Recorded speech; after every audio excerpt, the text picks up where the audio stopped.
A warm good afternoon to everyone.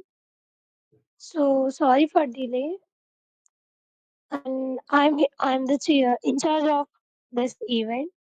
So I'm here to tell you some rules and regulations for this electrocution competition. So the first one is we will announce your name. At that time, you have to unmute yourself and you have to on your camera, and we have to see, and the voice has to be very clear. You will have time of 2 to 3 minutes or 4 minutes, not more than that. In that given time, you have to express the topic you have chosen. And before starting, when your name has been called, you have to start with your name and where are you from. So this has to be started. Okay. So we will start in 2 more minutes.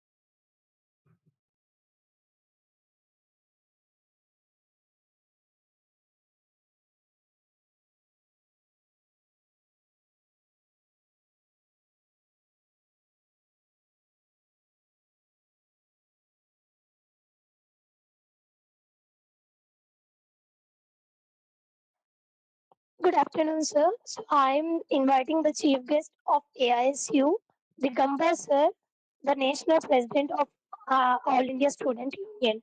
So we are here. So we want to speak a few words about. Good afternoon, everyone. I am Dr. Digambar Dubey. Um, I am very happy to join in this beautiful event.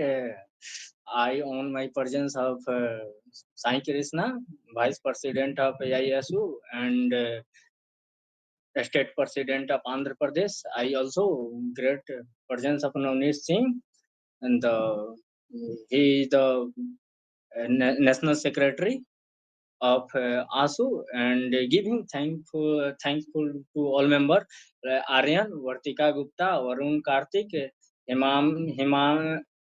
Himami, Indira या ज्योतिका मेहरा, कल्याणी और जो Jaswant.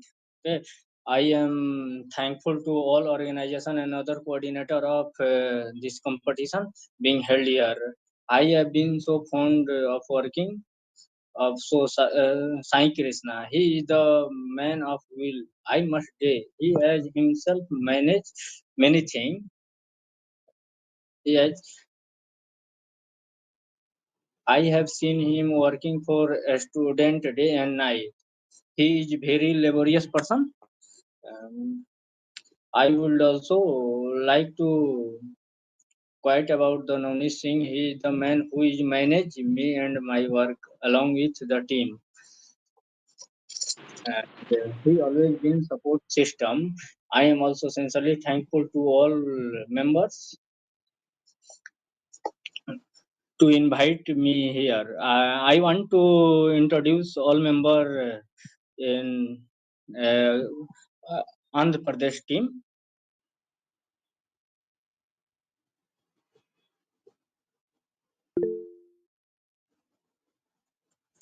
Hello. I want to introduce all member of Andhra Pradesh team.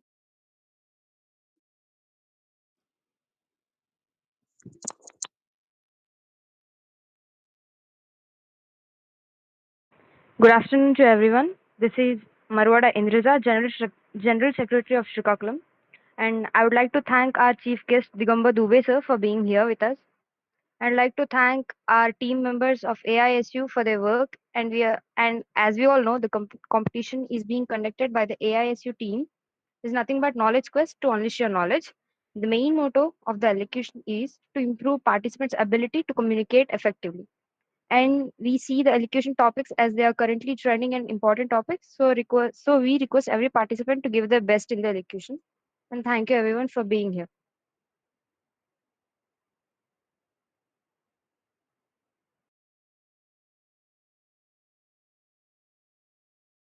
Thank you so much, Indra. And now, thank you so much, chief guest, for your valuable words. And I'm here to announce the judges now.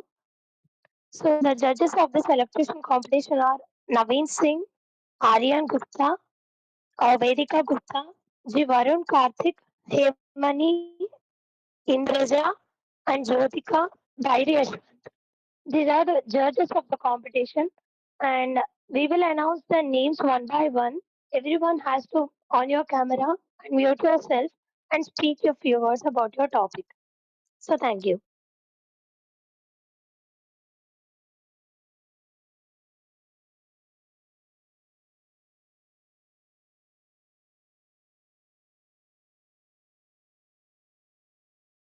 Navyasri Boddepalli, will you please unmute yourself and start your topic?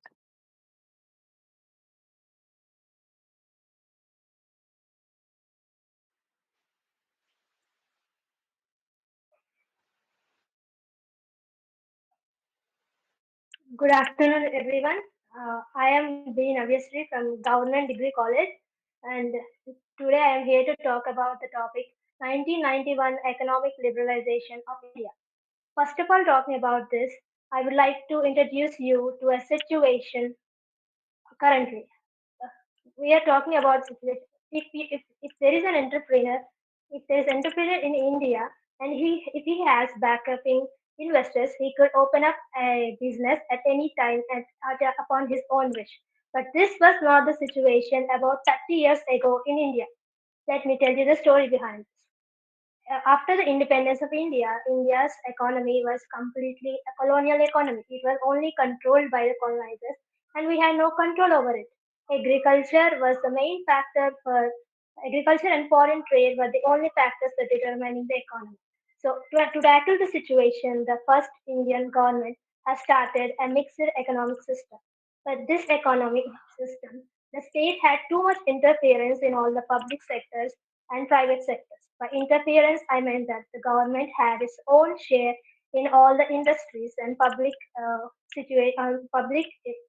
industries and public companies and also the private companies. The government decides about what the goods and services should be produced and how should they be produced and how much should be produced. It is very limiting to the entrepreneurs to develop anything, and it was very controlling from the government. It also has imposed certain restrictions on foreign goods and services in order to develop the domestic industry. This has worked for quite a few years, but later the government revenue uh, has faced such a situation where the expenditure of the country has become quite more than the income of the country. So, in order to tackle this, the government of India had taken quite a few loans from other banks and institutions, but this was not helpful in the long run as the expenditure kept piling up, but the revenue didn't generate more. So, and in the late 1980s, India has faced such a situation where it could not borrow any more money from the other institutions. So, it has seeked out to the IMF, International Monetary Fund, and the World Bank for receiving a loan of $7 billion upon the conditions that India will be opening up its mixed social economy to the world, and it will reduce the restrictions on foreign investment. To initiate this reform, India has introduced a new economic policy in India by it was introduced by Prime Minister P.V. Narasimha Rao and Finance Minister Manmohan Singh.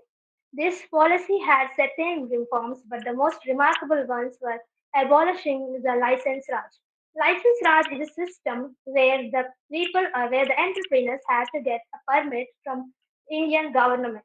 It is a very long time taking process, and even after getting the permit, the government will decide everything about at what price should the stocks be sold, at what price and what range the goods should be produced.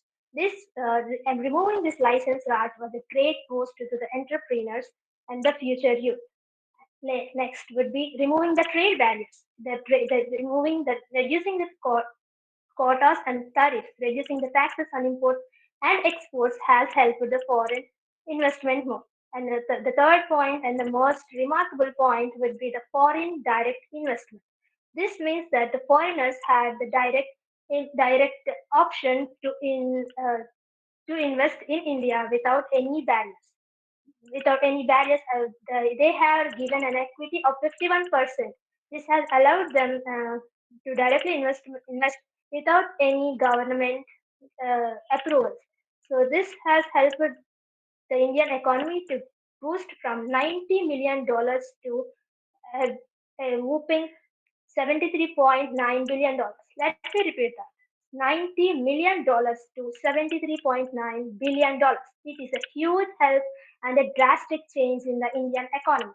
And later were removing the monopolies of public sectors like telecommunication, aviation, and banking. These were now allowed to the private sectors, and also the foreign partners can also invest in this. And later, and monopoly and disinvesting the government stocks. The government had its own shares in every company and industries of India. So this interference had to reduce, and this could be only be reduced when these shares were resold back again. They were resold, and the generated amount has helped to the crisis, and the PEEP and the taxes on everything in the India, and also the taxes for the white collar workers have been also regulated. This has completely changed the GDP of India, and India became one of the fastest growing economies in the world. Coming with the positives, there were also negatives. The negatives would be inequality. The inequality between the rich and the poor, the rural and the urban, has remained same or even grew more. This liberalization has specifically benefited a certain sectors more than the other sectors. So the wedge between the rich and poor remains unchanged, or it became even more. And the negative, the environmental degradation, generating all these industries were helpful, but at what cost of the environment? These were ignored eventually, and also adapting the modern industries, modern cultures were helpful, but this dissolved and diluted the rich culture of India. In conclusion, I would say these all negative impacts could be counterbalanced with certain reforms and policies, but we chose to ignore that. These are not inevitable. These could be reversed if we adopt certain policies and reforms. In conclusion, I would say that this 1991 economic liberalization is a very important step for the Indian economy. There were certain external and internal factors that were driving this economic change, but they have created the crisis, but also gave us the opportunity in order to develop, in order to in order to make a change. The whole economic system must change. As of today, the economy is continuously changing and evolving, but we as Indians daily face new challenges every day. We have to counterbalance the positives and negatives, but we Indians as a youth, we should focus on making every crisis into an opportunity. Thank you.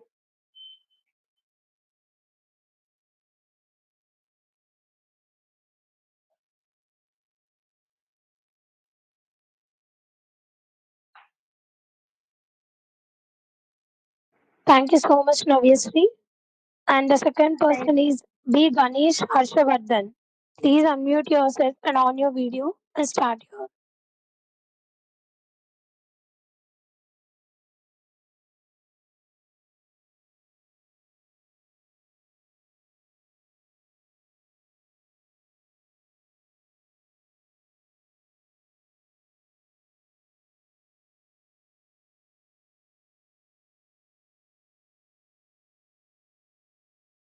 B. Ganesh Harshavardhan.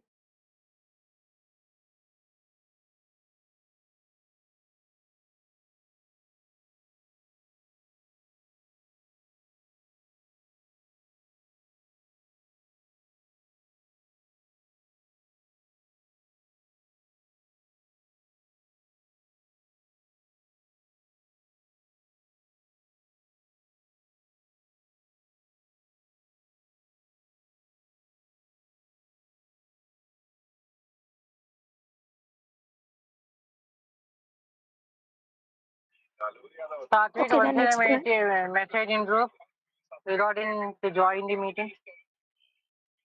The participant has to join meeting.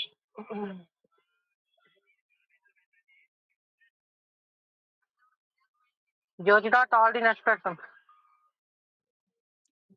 Aishwarya.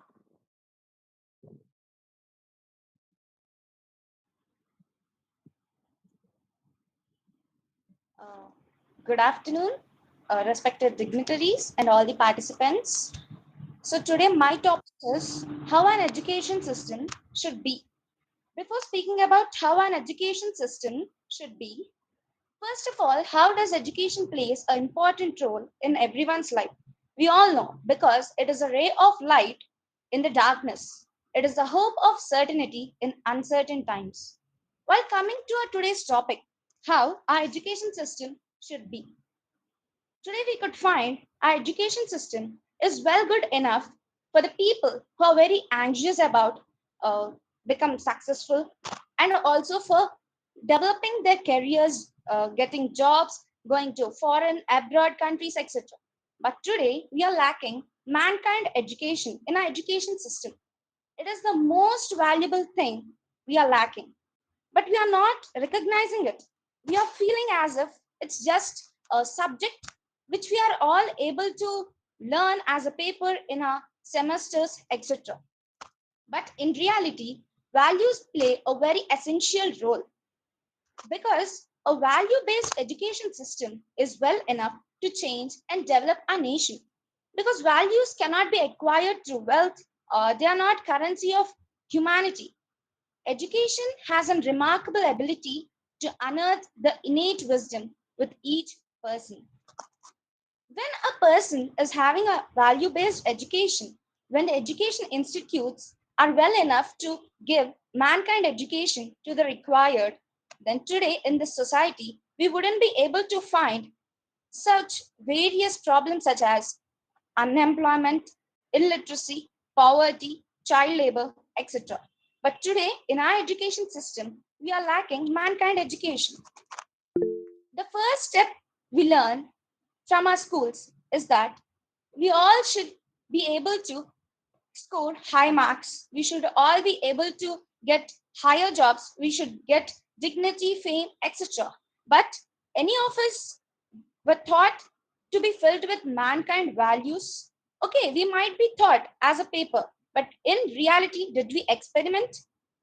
Because the step which we take towards education, that is, while going to school itself, we pay lots of rupees. That is, to join in a private or corporate school, we are spending much of money. But due to such amount, are the required students able to pay that much money and are they able to get such kind of education? Instead of focusing upon the quality of education, we should know that education system should also focus upon those children who are not able to pursue the education. In the same way, if the education systems has mankind education inculcated into the as a subject, and in reality there would be lots of change and development of a nation. And today our nation wouldn't have illiteracy because many people would be able to be literate, and today we couldn't have unemployment. We could, this is the major problem of our India. Today we are saying we want development of our India in terms of science, technology, etc. But when a person is ready to work, we are not able to give them employment. We are not able to provide employment. It is the fault of our education system because it is inculcating lots of materials, lots of stuff in us. But are they able to inculcate the skills which are required for employment? No, I feel so. It's lacking in it. And the next comes the child labor. We could see many people are becoming child laborers due to the high end money which is being taken to be joined at least into the educational institutes, due to which many people are not interested to join. The poor and the uneducated are not interested to join their children into the educational institutes. My main belief is a educational system should not only focus upon the stuff or the material issues, but it should focus upon the mankind education, which is very essential in everybody's life. I would like to conclude that Education which is filled with mankind education would not only help in development of our individual, but it helps in development of our nation, India. Thank you. Okay.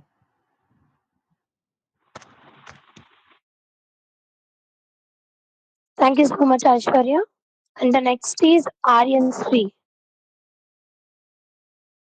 I repeat, Aryan Sri. Good afternoon, dignities, in charges, and fellow students. My name is Aryasri, and I am from VR Siddhartha Engineering College. Today, I am here to discuss on the topic Manipur violence. Before discussing about the violence in the Manipur, let's discuss about the geographical features and population of the Manipur. Overall, there are 30 to 35 lakhs of population in the Manipur. The Manipur state consists of three main castes such as Meitei, Kuki, and Naga. Naga and Kuki comes under Christians and they are generally belonging to scheduled tribes. Meitei people consist of Hindus and Muslims. When it comes to Manipur's state assembly, over which consists of 60 MLAs, 40 of the MLAs belong to Meitei and 20 of the MLAs comes under Naga and Kuki. Recently, the Meitei community they formed a group called as Scheduled Tribe Demand Committee of Manipur, and they filed a petition to the Manipur High Court that they want to give a scheduled tribe status. But the opposite communities such as Naga and Kuki were against them, and they don't want the state to give a tribal schedule the people because the Meitei, which they're already enjoying benefits such as OBC status and other reservations, when they are given scheduled tribe status also, there will be loss of employment jobs to the Naga and Kuki people who were already scheduled tribe. So when it comes to the land, 90% of the Manipur state is covered by the hills. The majority of the hills will be given to the scheduled tribe. Only 10% of the Manipur's Meitei community they belong to the Imphal Valley. When they were given scheduled tribe status, all the Meitei people will go to the hill land and they will occupy all the land so that scheduled tribe people will be relocated from the hills. And when all the students had protested against this community and they don't want Meitei people to be recognized as scheduled tribe, the Manipur's High Court has also suggested to the state government that this issue has to be resolved and it should give a proper conclusion whether Meitei people should be included in the scheduled tribe or not. And thank you. Once again, all the members are informed not to see and speak. Hello. Don't see and read it. Just you have to express your opinion in a fluent way. But reading and directly reading is not correct, I hope. No, sir. If the screen will come is coming But as I'm page is in the only one side. All the okay. judges hereby informed that decide the had decide the meeting winner Focusing before on in the what is it? the camera. I'm using mobile phone, sir. The camera is at one side, so I'm seeing you're confused. Okay, okay. Okay, sir. Jyotika, Yes, Sai. once chat where how many judges are in the meeting? One side all the judges have a hand. Once again. Now see how many judges are there and inform me. All of you just one connect with Aryan in WhatsApp. Okay, now you can down your hand and all the judges are requested to connect with Aryan and in you have to find out the winners while the meeting going on. and all of you give individually marks in your own. Okay, Jyotika, continue this. Continue it. Okay. Aryasri, continue.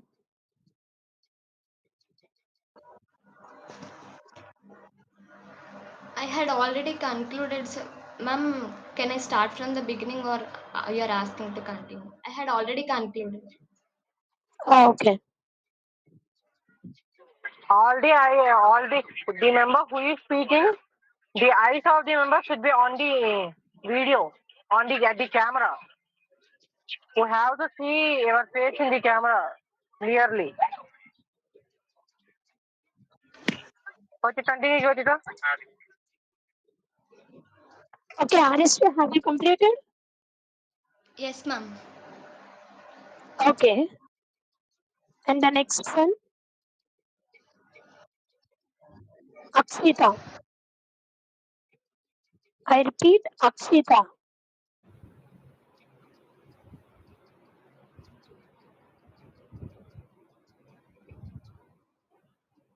Respected judges, hosts, and fellow participants, a heartfelt good afternoon to everyone. I'm Akshita, studying second year BTech Computer Science Engineering in VR Siddhartha Engineering College, and I'm from Vijayawada. And today I'm going to share with you a few words about Manipur violence. Imagine living in a place filled with beautiful hills, lakes, and unique culture. That's Manipur. It is a state in northeast of India, but unfortunately, it's not just nature and culture there. For many years, there has been a lot of fighting and trouble in Manipur because there are different groups of people who live there and they don't always agree on things. Some want their own land, some want to make their own rules, and sometimes they fight about it. And it's not just these groups; they are also upset with the people who are leading the country. uh, because of these fights, daily life can be tough for the people living there. The kids might find to study due to the riots happening in the state. They can't attend school properly, and people can't often go to their business, and everybody lives there with some fear. But it's not all sad. People in Manipur have big hearts. They love their home and have given the world some famous artists, dancers, and they had a great culture. They're also well versed in sports, and one of the famous boxer like Mary Kom was from Manipur. They also show us that even in tough times, you can shine and do great things. In the end, Manipur is like every part of our nation. They too deserve understanding, the empathy and their collective efforts towards harmony and progress. So when we hear about Manipur, let's remember it's not just about the fights happening in the state. It's about a place with rich traditions, people, the culture, and I hope one day the peace will be restored in the state and everyone will live happily. Thank you so much for this opportunity.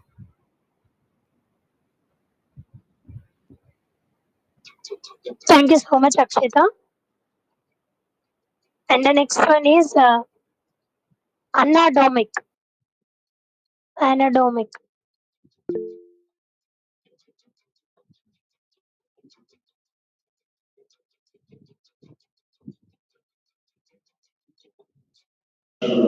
Ma'am, can I speak next? Hello. Ma'am, can I Okay. speak next? Okay. Okay. Hello. Okay. Next one is Helsa K.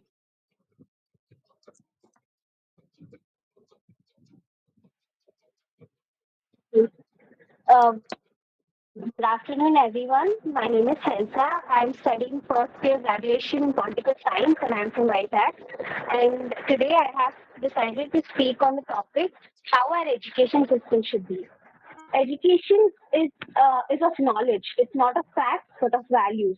So when I decided to speak about education system, I was inclined to find out what problems the education system is facing today. So when we look at the education system, there are so many defects. Like there is a lack of aptitude, lack of proper technological skills, and then there is this theoretical base, and then not all children are having competitive and professional education, because the children from elite families, they have access and they can afford higher education, whereas the children of socially backward classes are not having proper access to it. And because of that, there is income inequality, unequal distribution of wealth and income. So I was looking about how education is impacting a society. So education is basically like a kaleidoscope. Just like a slight twist of kaleidoscope brings new and beautiful create designs into a picture.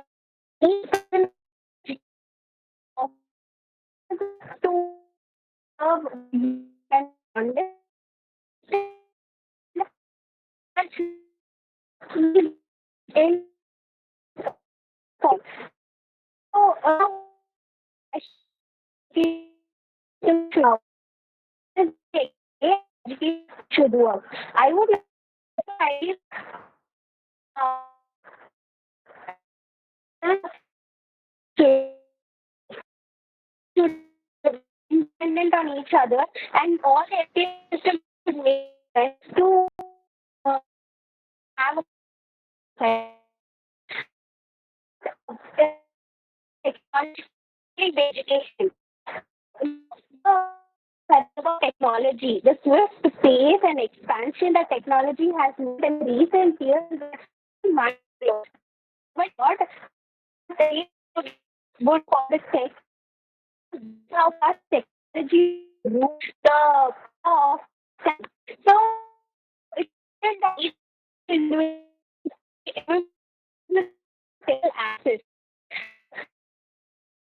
education system, they're still taking on old outdated technology that does not offer importance research and development. That is all the lacking education system, they are technology backward. It is important technology plays a key role in an education system. So it's like you are forming technologically based education system. The second one that I would like to highlight is nature based knowledge. Now, we as humans are not it is it's about technology, about how the relationship, understanding how of comforting beautiful can actually relate to what they taught. And Ravi were actually beautifully narrate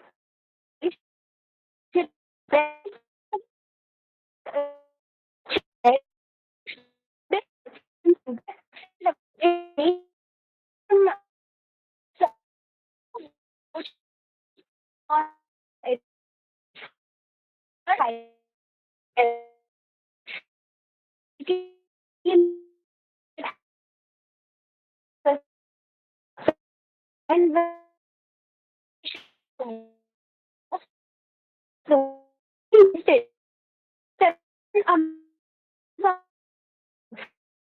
how can us and Jyotika, why did she turned off her video?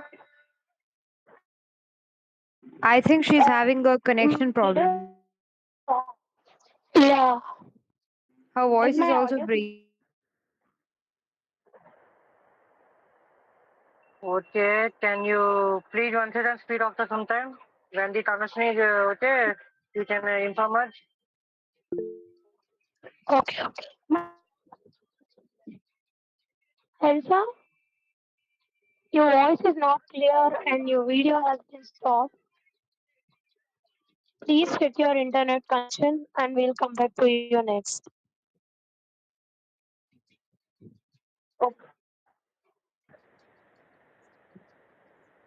Anadromic. Am I visible and clear? Yes. Education is the all-round development of a person. These are the words by Mahatma Gandhi. India has a lots of tradition of Gurukula system, who produced Nalanda, Takshashila, and whatnot. But when we stand in this 21st century, I'm afraid where our education system is going. Though there are many technologies developing, our education system is still focused on mark itself, progress card itself. We can see that the suicide rates of IITs and IIMs has been increased to 2.4% in 2022 and 23 reports.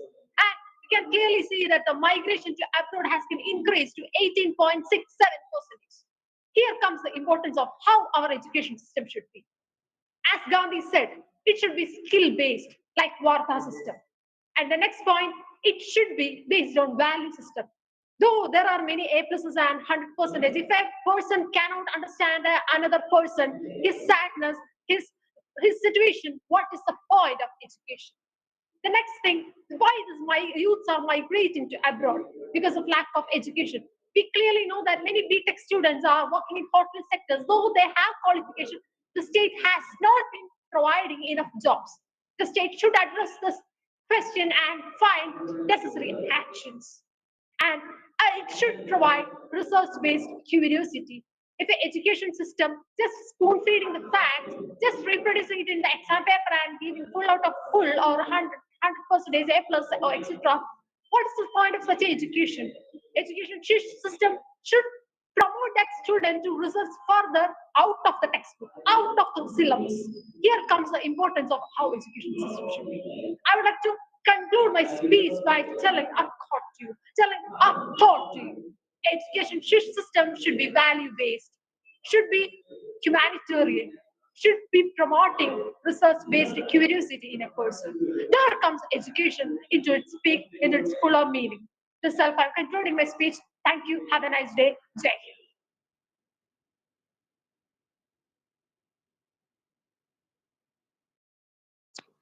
Thank you, Anna. And the next one is Charvi Bevera.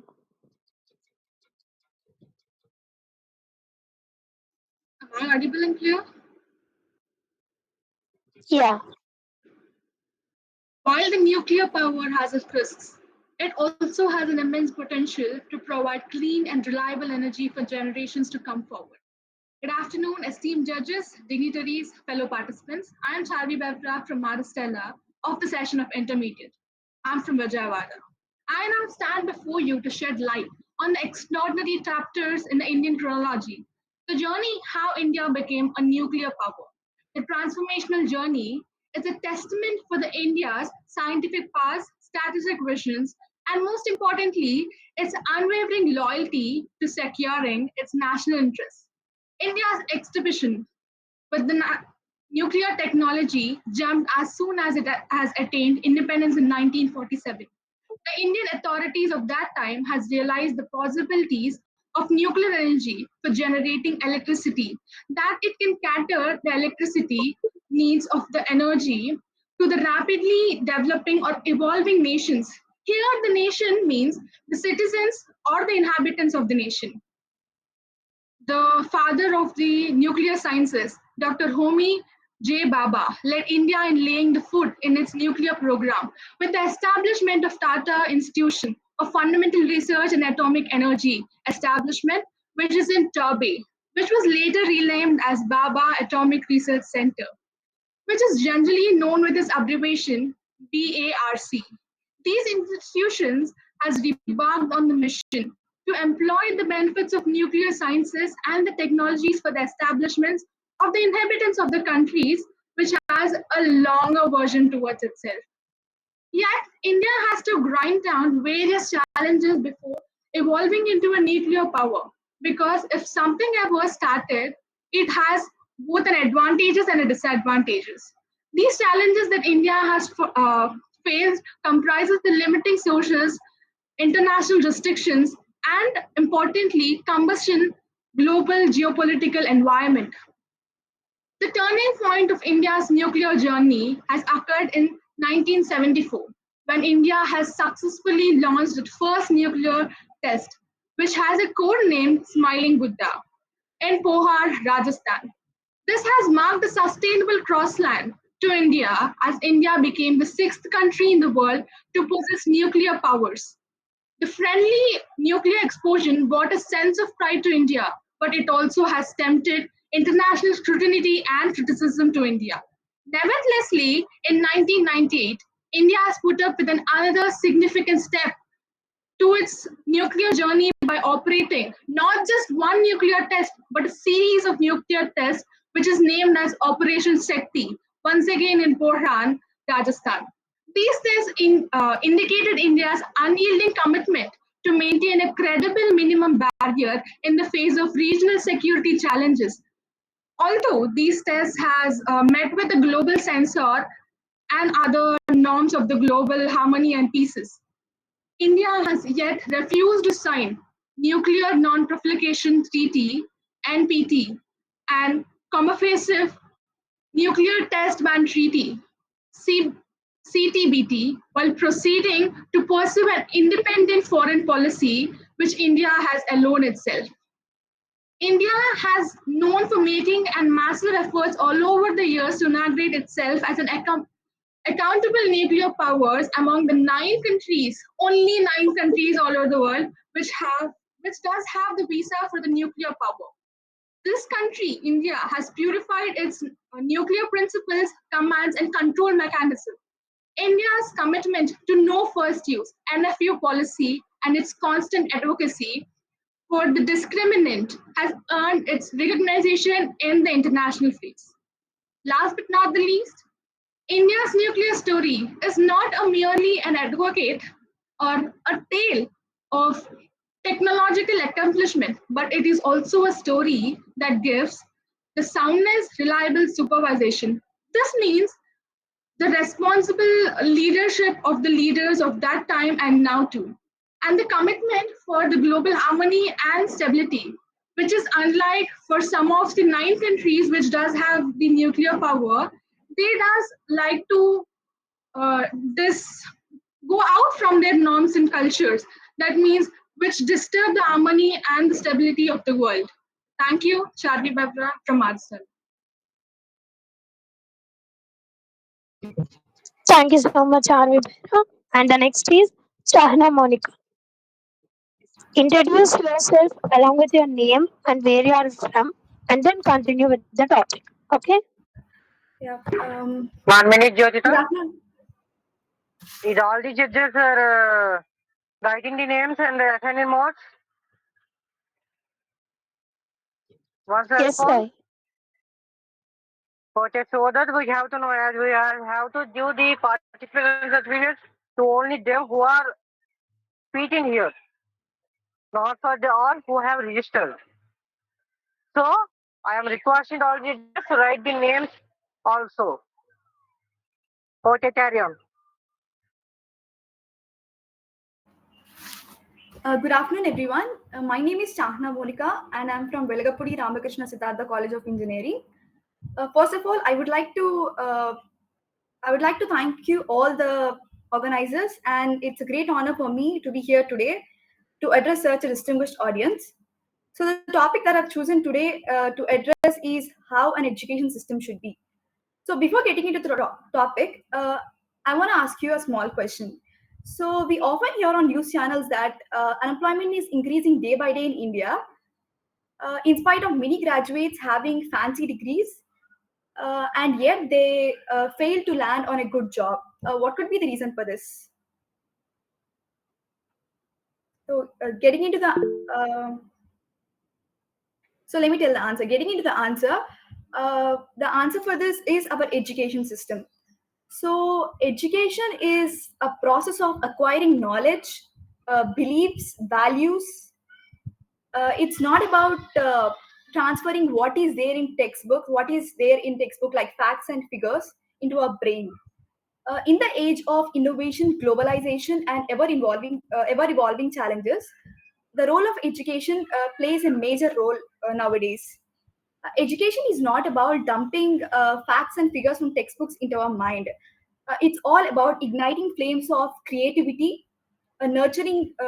igniting flames of creativity, fostering critical thinking, and empowering every individual to be active and to be part of every organization and to be a responsible global citizen.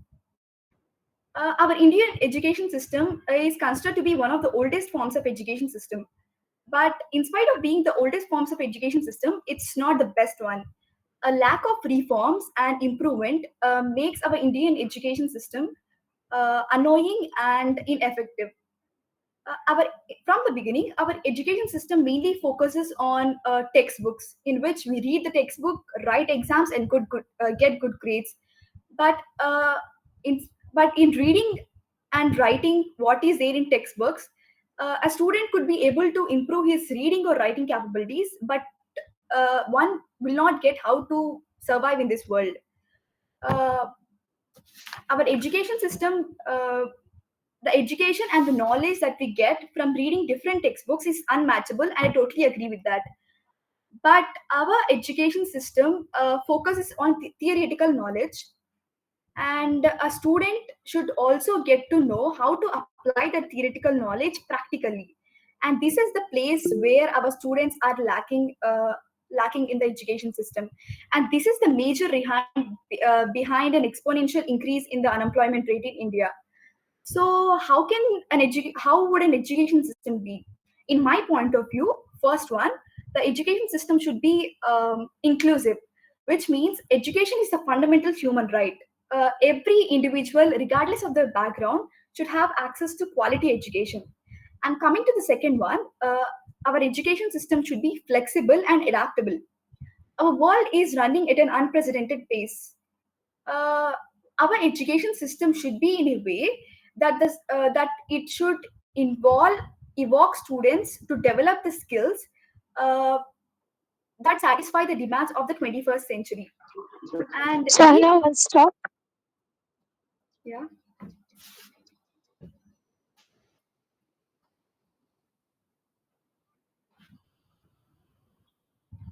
We have already announced not to read.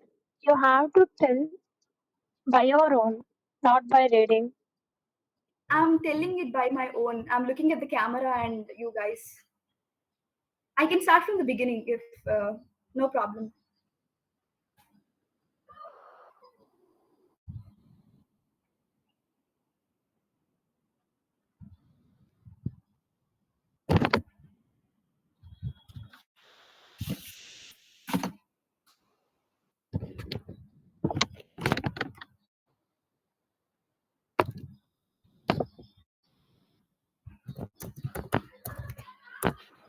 You may start from the beginning, Okay, please. Okay, sir, I can start from the beginning. Can I start, sir? yeah. Okay. Good afternoon, everyone. My name is Shahna Monica, and I'm from Belgapudi Ramakrishna Siddhartha College of Engineering. Uh, First of all, I would like to thank all the organizers, and I'm really honored to get this opportunity to address such a distinguished audience. So, the topic that I've chosen to speak about today is about how an education system should be. Before getting into the topic of how an education system should be, I would like to ask you one question, and I've asked it before. Uh, we have seen on many news channels that unemployment is increasing day by day in India, in spite of many graduates having fancy degrees on their hands, and yet they land, uh, and yet they fail to land on a good job. What could be the reason for this? And as I've told you earlier, the answer for this is our education system. So, education is nothing but the process of acquiring knowledge, skills, values, and beliefs. In the age of innovation, globalization, and ever evolving challenges, uh, education plays a major role nowadays. Education is not about dumping what is there on textbooks like facts and figures onto our minds. It's all about igniting flames of curiosity, uh, nurturing creativity, fostering critical thinking, and empowering every individual to be active and participate in various events and be a responsible global citizen. Indian education system is considered to be one of the oldest forms of Indian education system. Despite of being the oldest form of education system, it's not the best. Lack of reforms and improvement made our Indian education system ineffective and annoying. So, from the beginning, our Indian education system from the beginning, our Indian education system mainly focuses on reading what is there in textbooks, uh, writing exams, and get good grades. Of course, I agree that reading textbooks can increase the students' writing and reading capabilities, but it does not provide the necessary skills that are required to survive in this world. The education and knowledge that we get from reading different textbooks is unmatchable, and I totally agree with that. Uh, but uh, but our Indian education system mainly focuses on theoretical knowledge. Uh, but students are lacking to apply this theoretical knowledge practically in our daily lives, and this is the point where our students are lagging behind compared to other students in different countries. And this is also the major point behind the exponential increase in the unemployment rate in India. So, how should an Indian education system should be, in my point of view? The first one, the Indian education system should be inclusive. Education is a fundamental human right, and every individual, irrespective of their background, should get access to quality education. And coming to the second one, our education system should be flexible and adaptable. We all know that our world is running at an unprecedented pace. Our education system should be in a way that that students should be evolved to invoke the skills that satisfy the demands of 21st century, as we are in all in 21st century. And we humans, we people should recognize that uh,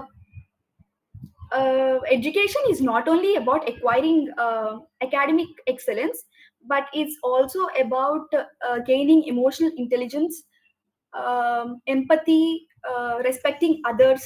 We Education should instill the values of ethics and human values.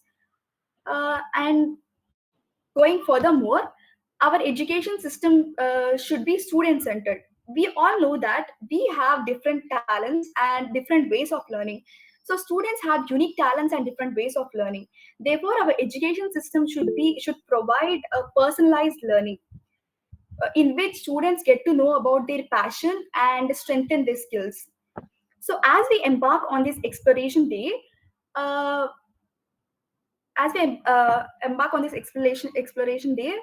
we can shape our education system.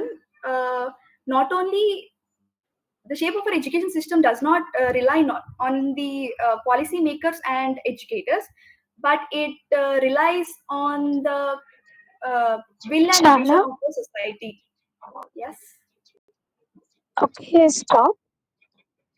And this is to inform that you have been suspended from the competition Why?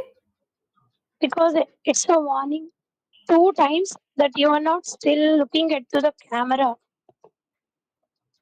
We have I don't informed have you before.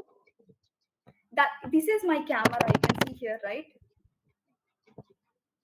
I don't have any copies with me. I'm telling it orally.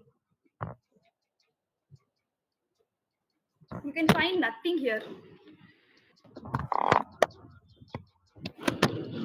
And I'm looking at the screen. That's it.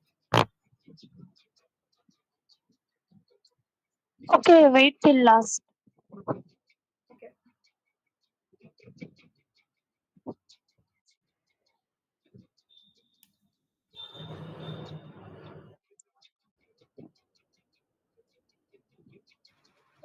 Hello, am I audible? Yes, Am I sir. audible? Firstly, we have informed everyone that they have to tell their name and from where they are. Then they have to proceed about the topic they are speaking. Okay. And also, your eyes should be continuously on your camera. You have to not look anywhere else. You are giving a competition, and in the competition, you have to look in your camera only, because we can only judge you. We are also looking you online, right? So we can only judge you by your gestures and your body language. You are speaking, everyone can speak, but how is your body language and gesture will define that you are speaking on your own or cheating or what? Okay. So keep it in mind from the next upcoming members. You can continue now.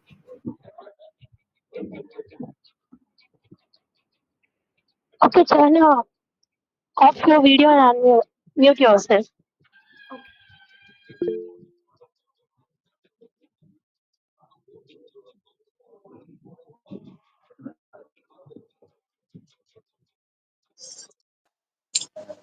Asla and Ganesh, who is Ganesh? Open your camera. Please open your camera. I want to see faces of our participant and member.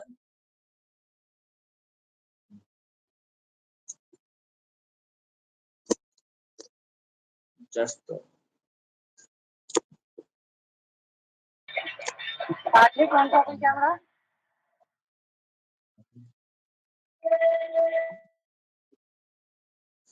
total 17 participant. Number of how is the number of participant? Please raise your hand of participant. This. Okay.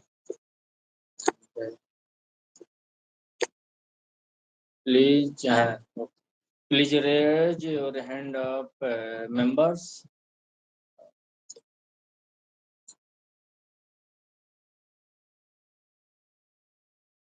All are member of ASU team. Yes, sir. Okay. Best wish to all participants and thank you to all ASU member. I am go to auditorium, so sorry for this. All the best. All the best. Let's continue. Thank you for joining us, sir. Okay, sir. Thank you, sir.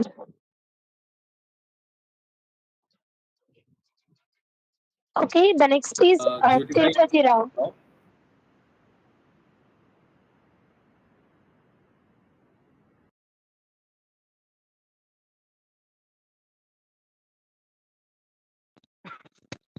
Ma'am, I am audible. Yeah.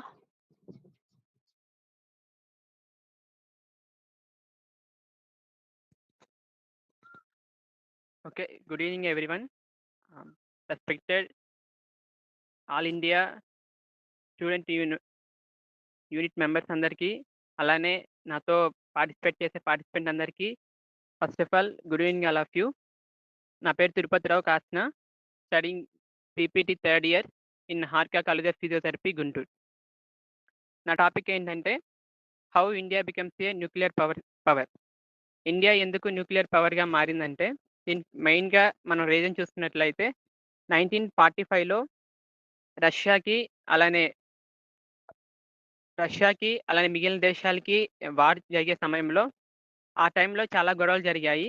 ఆ టైంలో ఏం జరిగిందంటే ఈ హిరోషిమాలో జరిగినటువంటి ఈ nuclear bomb అనేది ప్రపంచ దేశాలన్నిటికీ భవిష్యత్తులో ఎవరికైనా ఇలానే అటాక్ చేయాలి అంటే ఈ న్యూక్లియర్ బాంబ్ ప్రతి దేశంలో ఉండాలని ఒక కొత్త ఆలోచన వచ్చింది. దానివల్లనే అన్ని దేశాలు ఈ న్యూక్లియర్ బాంబ్ని తయారు చేయాలని ఒక ఆలోచనతో అన్ని దేశాలు స్టార్ట్ చేశాయి. ఫస్ట్ ఆఫ్ ఆల్ అప్పటి రష్యా పిఎం Tirupati కూడా Rao, wait.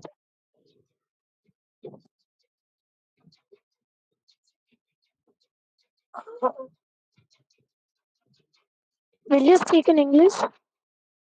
No ma'am.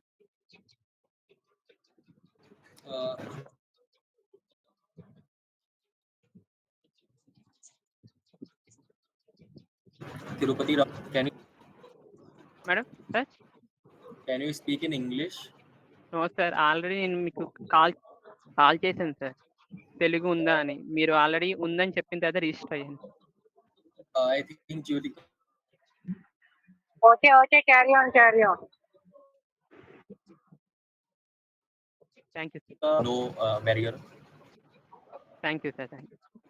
ఇలా న్యూక్లియర్ బాంబ్ తయారు చేయాలని ప్రపంచంలో వివిధ దేశాలు అనుకున్నప్పుడు 1945లో ఫస్ట్ ఆఫ్ ఆల్ అమెరికాని న్యూక్లియర్ బాంబ్ని ఫస్ట్గా రెడీ చేసింది. నెక్స్ట్ 1949లో రష్యా కూడా సెకండ్గా ఈ న్యూక్లియర్ బాంబ్ని తయారు చేసింది. నెక్స్ట్ 1952లో ఇంగ్లాండ్ తయారు చేసింది.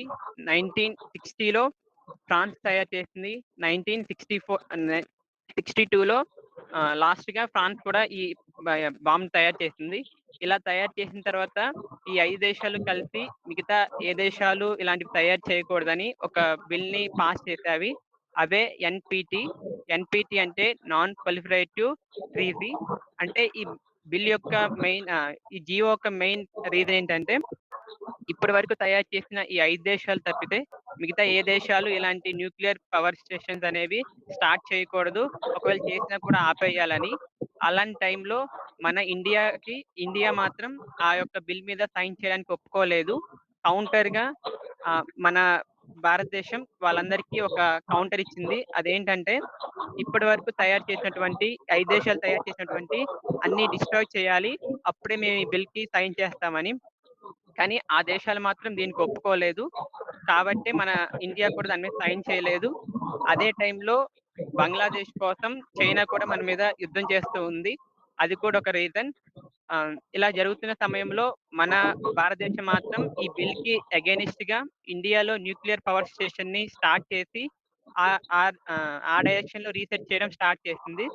అలా రీసెర్చ్ చేస్తున్నప్పుడే దీనికి ముగ్గురు వ్యక్తులు చాలా బాగా సపోర్ట్ చేశారు. వాళ్ళే అప్పటి prime minister Lal Bahadur Shastri and our father of nuclear power station Homi Bhabha garu, అలానే సురభి టాటా గారు. సురభి టాటా గారు దీనన్నిటికీ ఫైనాన్షియల్గా సపోర్ట్ చేస్తూ ఉంటే హోమీ బాబా గారు చాలా ఇన్స్టిట్యూషన్ని స్థాపించారు. అవే మనం చెప్పుకునే Tata fundamental research institution and Baba institution ఇలాంటివి స్టార్ట్ చేసి ఈ న్యూక్లియర్ పవర్ స్టేషన్ని ఇంకా ఇంప్రూవ్ చేయడానికి మొదలుపెట్టారు. ఇలా ఉన్న టైంలో మరలా మన భారతదేశం యొక్క ఎకానమీ అలానే ఎమర్జెన్సీ విధించడం వలన ఇందిరాగాంధీ గారు దీనికి స్టార్ట్ చేసినప్పటికి కూడా అది 20 ఇయర్స్ మన ఫైనాన్షియల్గా మన ఇండియా కొలాప్స్ అవడం వలన అది ఆగిపోయింది. తర్వాతకి next prime minister PV Narasimha Rao garu వచ్చిన తర్వాత దీన్ని మరలా స్టార్ట్ చేశారు. స్టార్ట్ చేయడమే కాదు, చాలా డెవలప్ చేశారు. అప్పుడు ఫస్ట్ టైంగా దీన్ని అది అణుపరీక్ష అంటారు. దీన్ని చేద్దామని మొదలుపెట్టినప్పుడు అమెరికా యొక్క శాటిలైట్స్ అనేవి దాన్ని ఐడెంటిఫై చేశాయి. అందుకే ఫస్ట్ టైం దీన్ని పోస్ట్పోన్ చేశారు. సెకండ్ టైం అంటే 1996లో మళ్ళా స్టార్ట్ చేశారు సెకండ్ టైం కూడా. అప్పుడు కూడా మళ్ళీ అమెరికన్ శాటిలైట్స్ దీన్ని గుర్తించాయి. అప్పుడు పోస్ట్పోన్ చేశారు. కానీ థర్డ్ టైం అటల్ బిహారీ వాజ్పేయి గారు, అలానే చిదంబరం గారు, అబ్దుల్ కలాం గారు వీళ్ళు ముగ్గురు కలిసి దీన్ని చాలా సీక్రెట్గా ఈ టెస్ట్కి కావాల్సిన డిఫరెంట్ డివైజెస్ కూడా ఒక్కొక్క భారతదేశంలో ఒక్కొక్క ప్లేసెస్ నుంచి పార్కన్ అనే ఒక ప్లేస్కి తీసుకొచ్చి చాలా సీక్రెట్గా దీన్ని 1998 మే 11న ఈ టెస్ట్ చేయడం జరిగింది. ఒకే రోజు 3 టెస్టులు. టెస్ట్ పేరు కూడా శక్తి 1, శక్తి 2, శక్తి 3 అనే నేమ్స్తో 1998 మే 11th ఆఫ్టర్నూన్ 3:40కి ఈ టెస్ట్ చేయడం జరిగింది. ఈ 3 టెస్ట్ చాలా విజయవంతంగా అయ్యాయి. దాని తర్వాత నెక్స్ట్ వితిన్ 2 days అంటే 1998 మే 13th ఇంకొక 2 టెస్టెస్ కూడా నిర్వహించాయి. ఇలా 5 టెస్టులు చాలా సక్సెస్ఫుల్గా కంప్లీట్ అవ్వడం వలన అప్పటి పిఎం వాజ్పేయి గారు మన మిగతా ప్రపంచ దేశాలన్నిటికీ చాలా గర్వంగా చెప్పారు. మా భారతదేశంలో కూడా న్యూక్లియర్ పవర్ స్టేషన్ ఉంది. అది చాలా పవర్ఫుల్గా ఉంది. మేము ఏ దేశంతోనైనా యుద్ధం చేయడానికి చాలా సిద్ధంగా ఉన్నామని. మనం చేసిన ఒక 2 వీక్స్ తర్వాత పాకిస్తాన్ కూడా ఈ యొక్క అణుపరీక్ష న్యూక్లియర్ పవర్ టెస్ట్ చేయడం జరిగింది. కాబట్టి దీనికి మెయిన్గా father of nuclear power station అని హోమీ బాబా గారిని అంటాం. దీనికి మెయిన్ ఎందుకంటే మన ఇండియా మీదకి ఎవరైనా వార్కి రావాలనుకున్నప్పుడు మన దగ్గర కూడా ఇది ఉంది అని చెప్పుకోవడానికి, అలానే వాళ్ళు ఇవి చూసి భయపడతారని దీని యొక్క main reason. Thank you so much. Thank you so much Tirupati Rao. Next is Karima.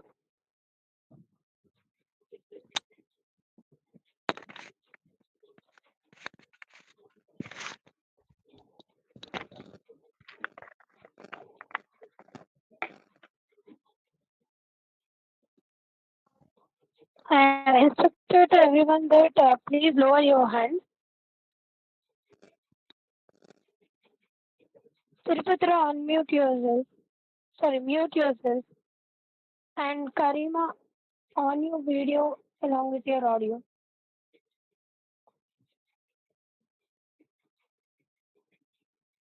I repeat, Karima. Yeah, speak. Her voice isn't audible. Karima, check your connection again.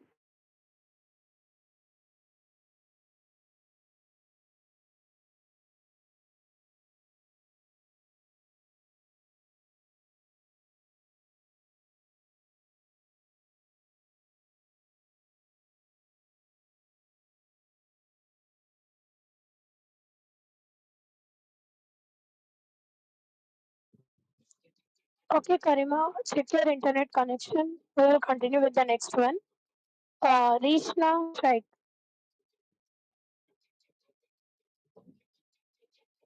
I repeat, Rishna, turn on your video and unmute yourself.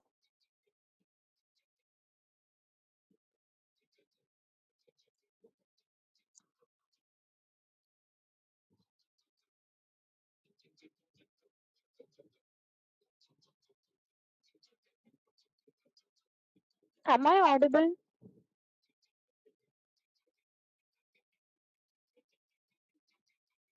Yeah, you're audible. Okay. Okay, Karima, join again.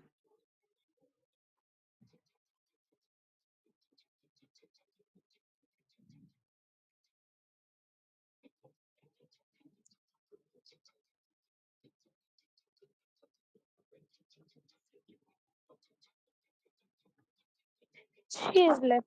Okay, Rishna,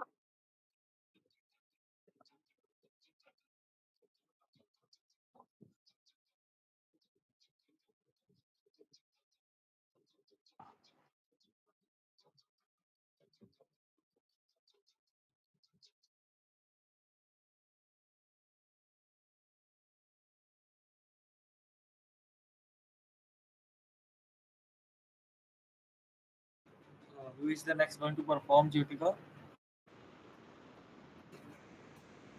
yeah, Karima is the next. Karima, She please is there. turn on your video and audio.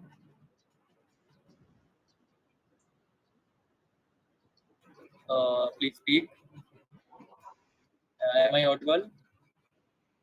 Yeah, Yeah, Uh, you're audible. Karima is not audible to us, I think. She's having some mic issue. yes. Karima, please check your We'll mic. continue Or with. have you plugged any earphones or headphones? Please check your mic again. I think your phone is having some issues with your mic.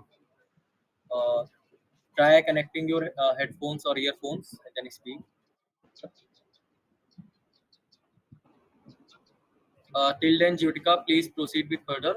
We will see you, Karimala, at last. Okay. Um, Sai Pavan.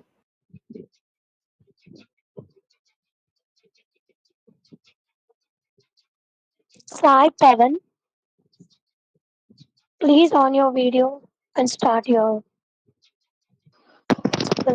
Good morning, ma'am. Am I audible? Yeah. Okay, ma'am. Good morning, everyone. I am Sai Pawan from second. I am studying second year BSc MPCS from Government Degree College, Narsipatnam, Mandalam, from Visakhapatnam district. Once again. Okay. So today I want to explain you about. I want to tell you about how how an education system should be.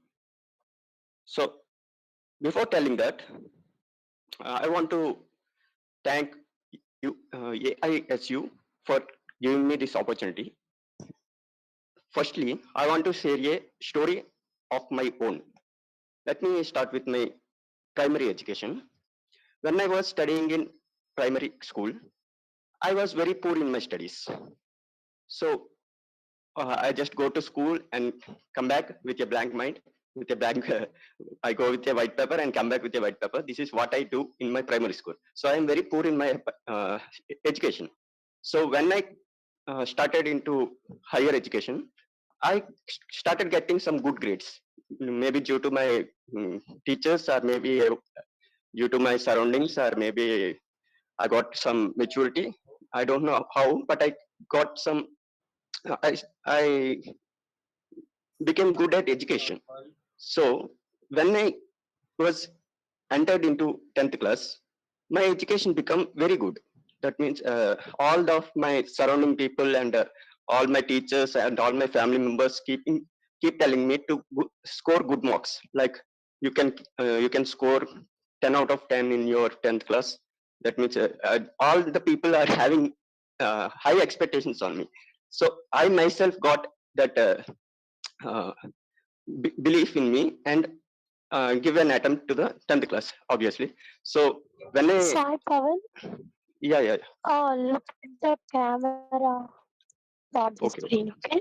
Sai Pawan, okay. please can you turn your camera towards the backwards? Like what's behind the camera? What's behind your phone? Can we see again? Yes, Just sir. want to have a clear check because we are not able to see any. Okay, okay, I no issues. have, I don't have any. You can continue. Okay. So when I get into 10th class, all the people around me are expecting me to grade good marks. So I also uh, became aware that I am good at studies. So when I gave an attempt to 10th class exams, I scored 9 points out of 10.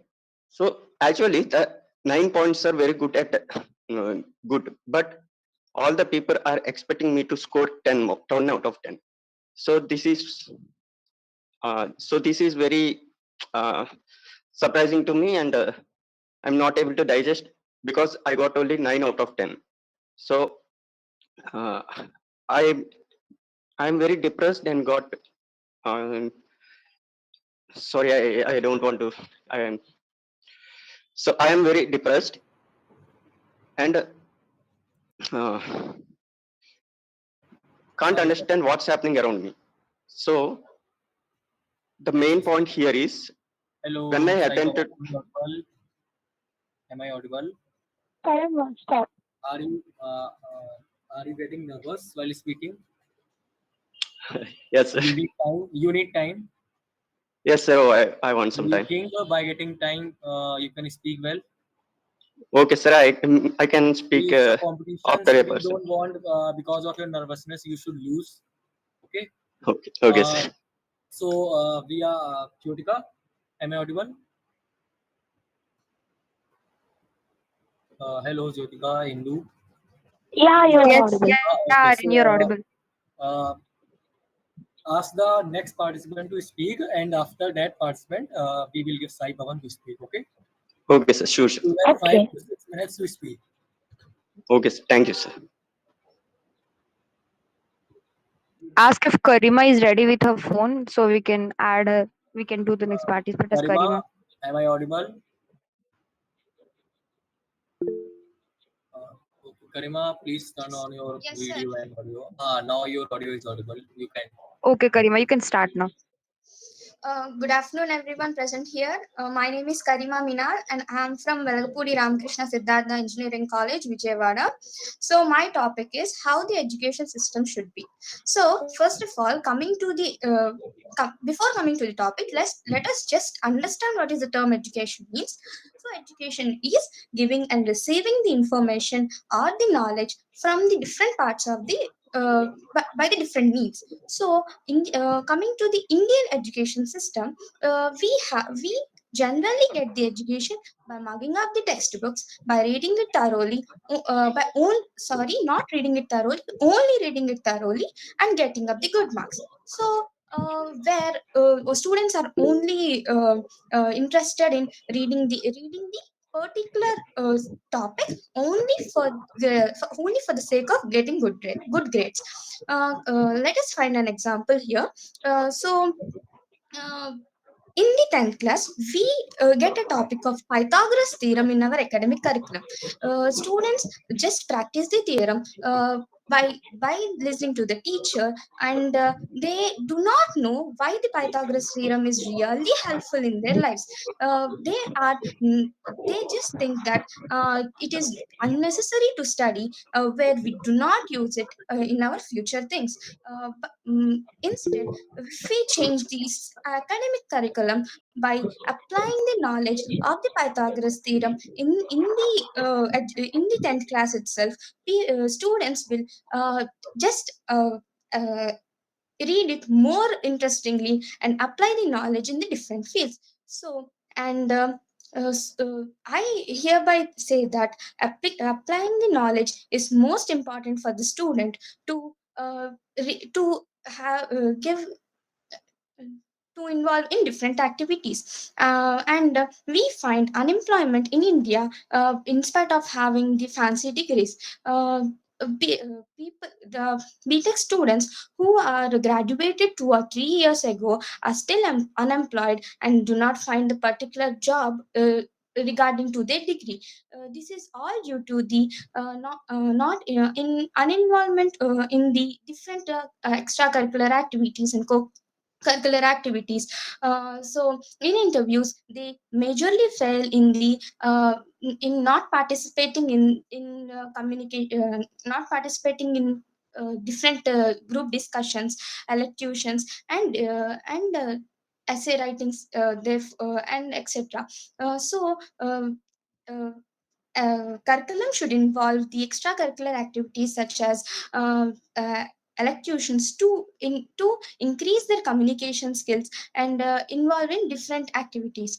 So I hereby conclude that students are supposed to give the application of knowledge instead of mugging up the same information from the textbook. Thank you.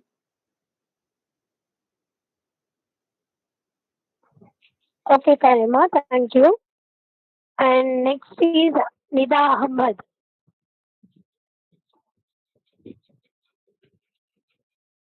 I repeat, Nida Ahmad. Good afternoon, judges. Am I audible? Yeah, continue. Good afternoon, everyone. I am Mohammad Nida Ahmed from. I am studying second year via Artificial Intelligence and Data Science in Velagapudi Ramakrishna Siddhartha Engineering College, Vijayawada. And I am here to the topic which is prominently important and which affects all of us equally. The topic how an educational system should be. Before before exploring the perplexities of this current topic, I want to explain what is the reason behind why I chose this topic. The reason behind this topic is, for me, education is not just a process. It's a learning mechanism. It's a transformative journey.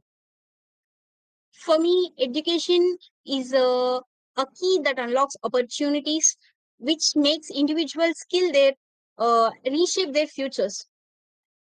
Education is a theme on which societies have been built, and education acts as a pivotal element which can reform the reform the future of society. So now let me to the real which unfold Nida are Ahmad, your voice is uh, not so clear. to Please check it. Nida, your connection issue. You are having connection issues. Nida, you are having connection issues. Please check your connections. okay.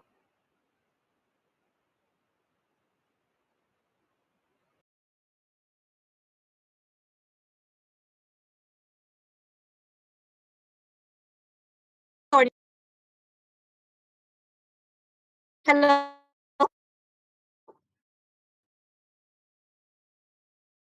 Your voice is still not clear.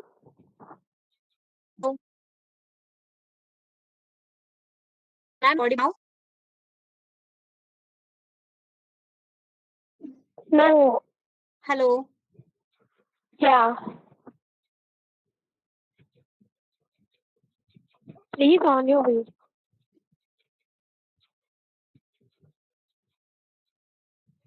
Ma'am, should I start from the beginning?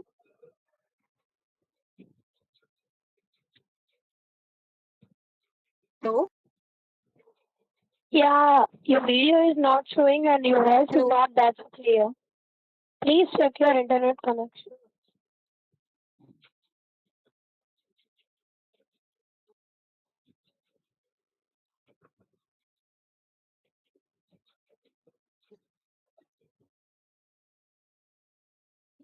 Jyotika, Yeah. Jyotika gives time to Neha, I think. Yeah. Okay, so we are keeping in mind. Let me make you remember everyone. I think Helsa and Jyotika, And channel. Helsa, Chahana, and Sai Pavan. Boy, and Nidha. Four of them will speak at last. Okay. Okay. Okay.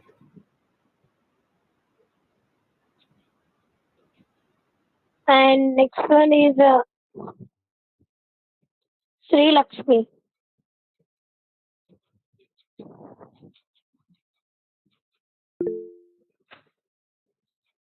Sri Lakshmi, are you there? Yes, ma'am. I'm 1 minute, ma'am, please.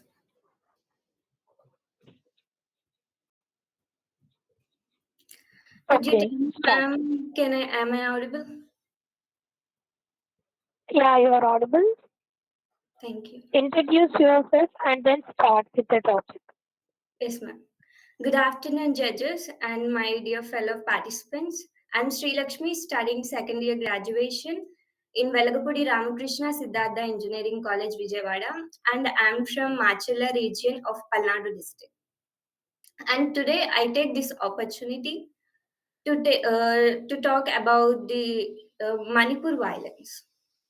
When we talk about the Internal Security Index, 9 indicates that there could be a civil war in the state, and Manipur violence is at 7, alarming. What happened in Manipur that triggered this violence, and what happened that things went out of control?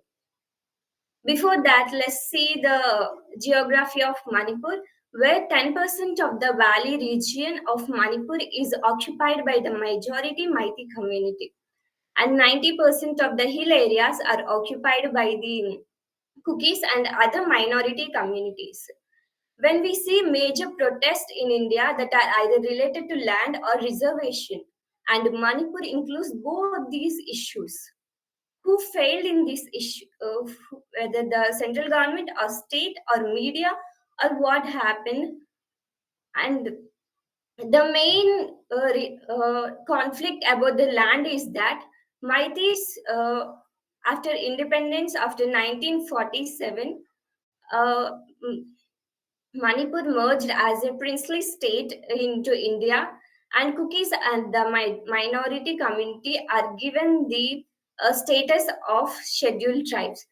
Means that they could buy land and sell land anywhere in Manipur. But the mighty communities, since they are majority community in Manipur, they are given the OBC status plus SC status, and they are not allowed to buy a land in hill areas. So they feel that they are discriminated. And the time went since 2013. Mighty community are demanding for a scheduled tribe status, but no action was taken by the government. Hence, and what happened this year is the High Court of Manipur passed an order demanding the state government to take the recommendations to the Union Ministry of Tribal Affairs, pleading that mighty community should be added in scheduled tribes. But the minority communities are unpleased with this decision. But they were talking about the considerations, but not added the mighty community in the scheduled tribe. There was a misinformation between the people and the government. It was a fault where the government neglected, and this rise to a protest and which lead to the violence. And second one was that CM of Manipur wanted to evacuate some place people of hilly regions because they suspect that there was a drugs trade in those areas. But people claimed that they were not given any notice and they were not informed. This was a forceful evacuation, which feel that since the CM was a mighty community, he is discriminating our minority community. Hence, they feel insecure among these communities, and because of the insecurity between the communities, a protest started, and they lost their belief on the state government and the central government. Even the home minister visited the state. Some discussions, negotiations are tried to stop the violence, but nothing happened successfully. Two things to be noted from this situation is, when things went out of control, it is the responsibility of the state government media to pass the information in time. Because of the misinformation, the protest turned into the violence, in which in the 2 days 60 people were killed. In the midday of the Manipur burning, Supreme Court criticized the High Court. What was the need for passing such an order, which turned into the violence, which is against the previous Supreme Court's order?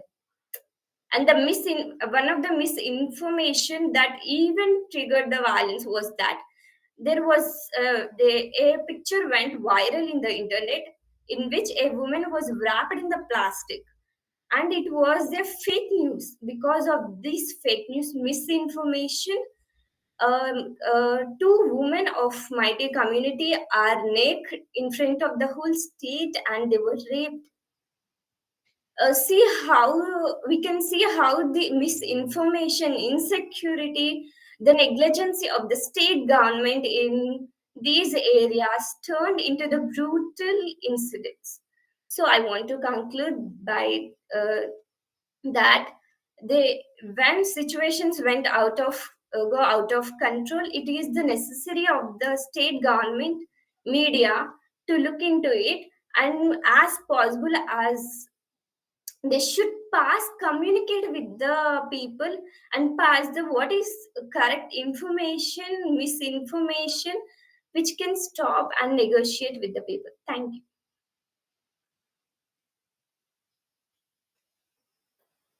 Thank you so much, Sri Lakshmi. And the next one is Catherine.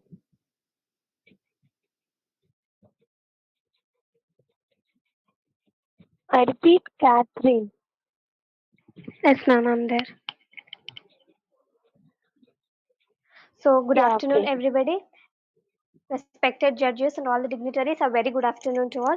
So, my name is Catherine Hepsiba, and I am from Karnool, studying in Pulareddy Engineering College, and and I belong to second year CSC. So, today I would like to bring some topics, put some forward some points regarding the crafting of ideal education system. So first of all, like I would like to give a title for that, crafting a ideal education system, like building a brighter future. Education, as we know that education is something which is the bridge between students and their career. So education can make them like to achieve their goals. So such education is to be implemented in a proper way, so that students can like go in the right path, take a right decisions, and like grow better in the future. So I would like to give few points on that, like point by point, so that what how education has to be in the present society. So first is like learning for everyone. To be educated, like everyone has to get right to educated, irrespective of background, irrespective of who they are, what they are, like it doesn't come to consideration on all that kind of stuff. So we have to make sure that everyone is well educated. So second thing I would like to point out is exciting lessons. So this is a very important thing that has to be taken into consideration. So exciting lessons in the sense like when a teacher teaches a lesson, it shouldn't be like telling a lesson and we are just listening to that. It's totally based on all the book education. So when they learn something, they have to interact, they have to like be fun, they have to like get totally involved into that. That makes them like gain more knowledge. Like practical knowledge is very important. Like when they are taught something in the class, when they see something, the same problem, if they see something in the society, they should apply their practical knowledge and what they have studied in the class or school or etc. They have to be able, they should be able to use that practical knowledge, put that into being, so that that's how they have to, teachers have to teach the students. Like they have to get involved, like all the kind of things which make them build their practical knowledge. And second thing I would point is amazing teaching. Like this is also second most, third most important thing which I would like to mention.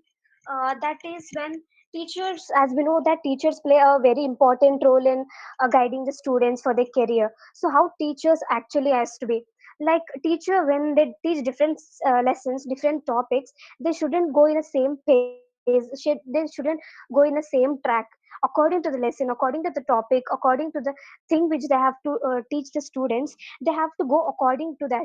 Like going in a same track will bore the students. Like according to the lesson, according to, they have to mold themselves, how students can adopt that, like how can they get into their mind, how can students understand that.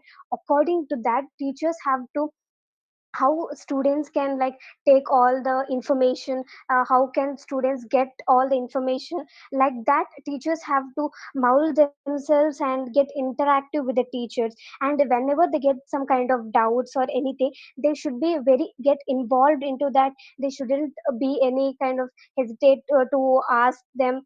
They should feel free. They have, the teachers have to make that comfort zone to the students in which they can ask them comfortably, clear their doubts. And teachers should also make sure that whether their doubt is clarified or not. In such a way, like teachers have to be very responsible, and in which the students like have fun. Students can like love learning, in which they don't have to like they don't have to doubt whether I have to ask the teachers or not. They shouldn't feel any hesitation. That comfort zone have to be created by the teachers. And fourth is, I would like to mention, is your path of success. Like it's we who are learning, who are gaining knowledge, and we have to choose our own path. Like if we are in, interested in so and so thing, like I have to concentrate on that. One in one line I would like to tell that passion and profession. Like students has to know how to manage passion and profession. Because completely going into profession I wouldn't tell that. But if you have habit of, like if you are good at singing, you can go with that. But at the same time you should also have like potential. You should also be aware that you should be able to balance both profession as well as passion. Like not only getting into singing or some sports, you should have a minimum degree, like a minimum uh, learning, minimum education, in which so that you will be on safer side. So it's important to have education, and parallelly to that you should go with your passion and etc, in which teachers should also be involved, or the school or college, so that the students can be open up and they can tell what they are good at, and they can like uh, achieve their goals.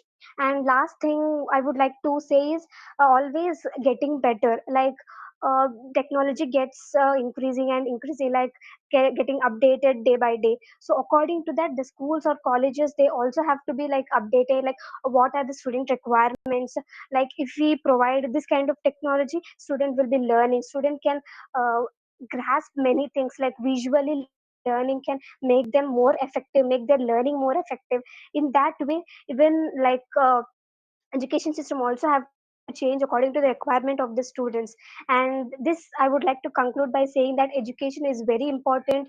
And you have to be very cautious about what you are going to do. And yeah, thank you so much.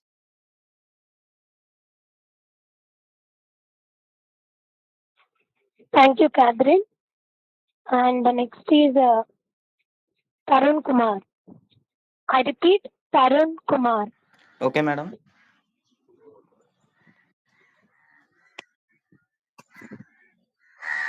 Am I audible, madam? Yeah. Madam నేను తెలుగులో చెప్పాలనుకుంటున్నాను madam. Okay, you can speak in Telugu. Okay, first నేను అంటే నా పేరు Tarun Kumar madam. I'm from government degree college Narsipatnam, Anakapalli district.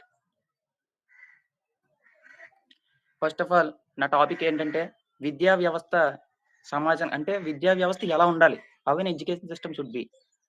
ముందుగా నాకు ఈ అవకాశం ఇచ్చినటువంటి ఏఎస్యు బృందానికి నా హృదయపూర్వక నమస్కారాలు.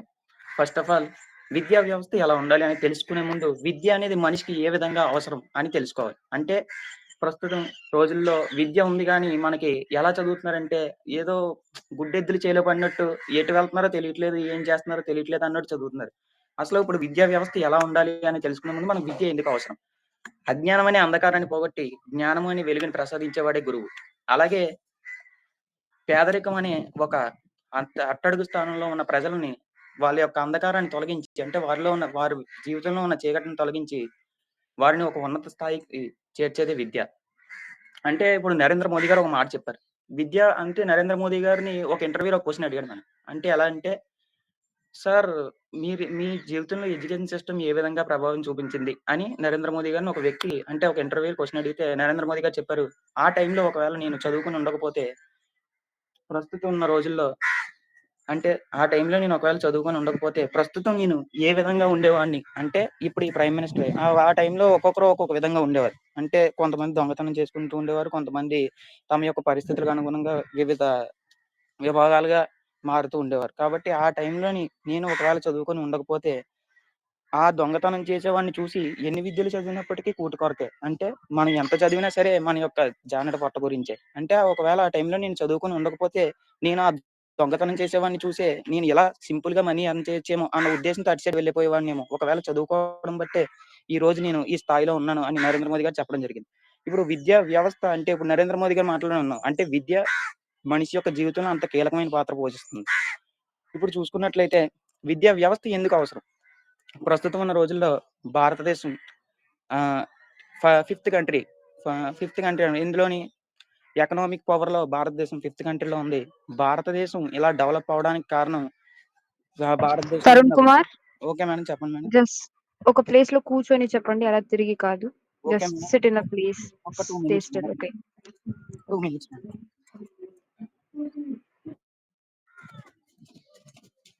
Just 2 minutes.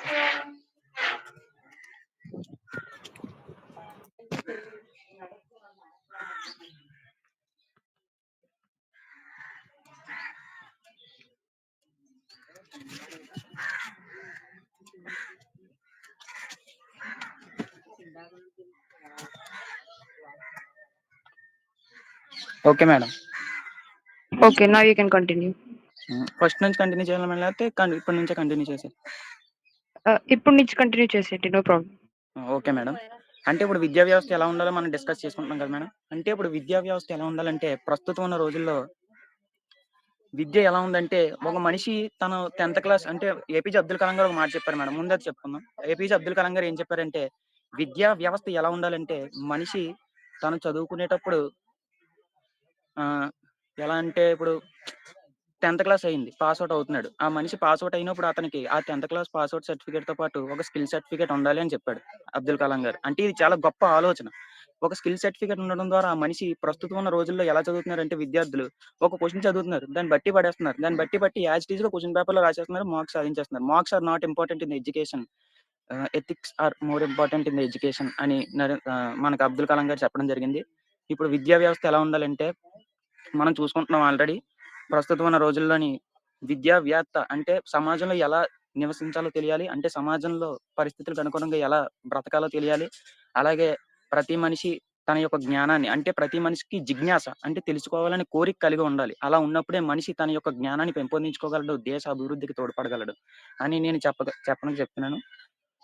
అలాగే ఇంకా ఎంతో మంది నాయకులు ఉన్నారు, వాళ్ళు ఎలా డెవలప్ అయ్యారంటే వాళ్ళ యొక్క ఓన్ ఆలోచనలతో వాళ్ళ యొక్క ఓన్ థింకింగ్ తో వాళ్ళు తమ విద్యా వ్యవస్థ అంటే తమ యొక్క పటిష్టమైన ఒక స్ట్రాంగ్ ఏదంటే ప్లాట్ఫామ్ క్రియేట్ చేసుకొని వాళ్ళు తమ విద్యతో తమ యొక్క దేశ అభివృద్ధికి తోడ్పడ్డారు. ఇప్పుడు చాలా మంది మన భారతదేశంలో ఎలా ఉన్నారంటే ఇక్కడ చదువుతున్నారు, అటు సైడ్ అబ్రాడ్కి వెళ్ళిపోతున్నారు. అలా వెళ్ళిపోవడం ఎందుకంటే ఉపాధి లేక. విద్యా వ్యవస్థ కరెక్ట్గా ఉంటుంది కానీ ఉపాధి సరిగ్గా అందట్లేదు. విద్యా వ్యవస్థ అలా ఉండాలి, అలా ఉపాధి అందాలి అంటే సరైన స్కిల్ ఉండాలి స్టూడెంట్స్. ఆ స్కిల్ ఎప్పటి నుంచి వస్తుందంటే పునాది అంటే స్టూడెంట్ ఎప్పుడైతే అంటే విద్యార్థి ఎప్పుడైతే స్కూల్ డేస్ నుంచే తను ఒక ప్లాట్ఫామ్ ని ఒక పునాదిని ఏర్పరచుకుంటాడో అప్పుడే తన యొక్క దేశ అభివృద్ధికి తోడ్పడగలడు. తన దేశాన్ని అత్యధిక స్థాయిలో నిలబెట్టగలడు. అంటే నరేంద్ర మోదీ గారు అన్నారు 2047 నాటికి భారతదేశం ఒక అభివృద్ధి చెందిన దేశంగా మారుతుందని. అలా అభివృద్ధి చెందిన దేశంగా మారాలంటే యువకులు కీలకమైన పాత్ర పోషించాలి. అలా పోషించాలంటే ప్రతి ఒక్క యువకుడు చదువుకోవాలి, తమ యొక్క దేశ అభివృద్ధికి తోడ్పడాలి.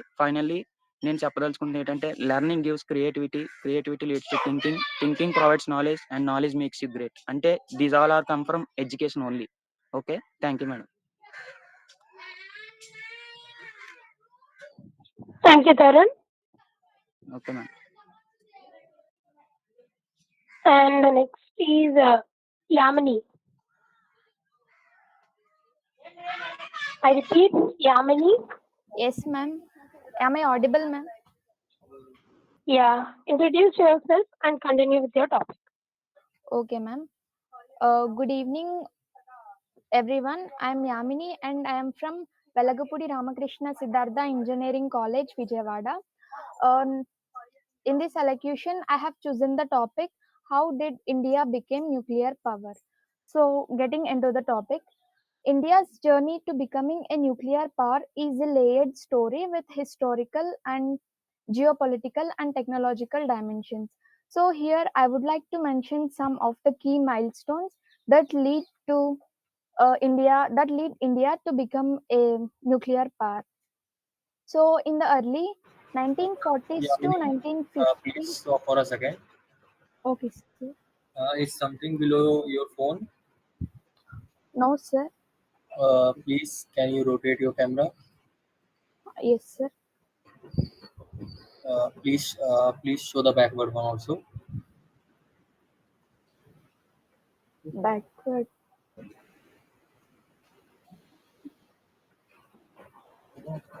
Is something lying down in your table or the place you are sitting? Is any notebook or paper? Nothing, sir, but I'm not getting to turn my back camera. 1 second, sir. Left camera. It was in the top right option. If there is no option, you can turn around your phone. I'm using laptop, sir. Okay, you can turn your laptop and then bend it down.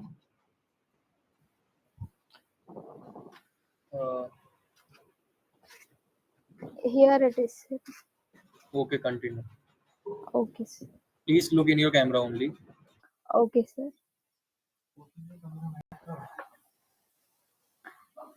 So in the early 1940s to 50, the India has nuclear technologies dates that back to its pre-independence era. In this period, the Yamini, ma'am. Please share the screen of your laptop. Okay, ma'am.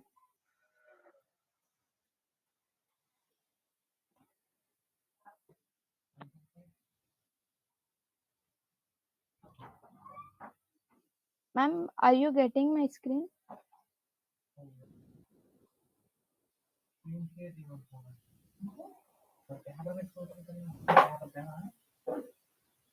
Hello, ma'am. No, we didn't get. Yamini, you continue. Okay, sir.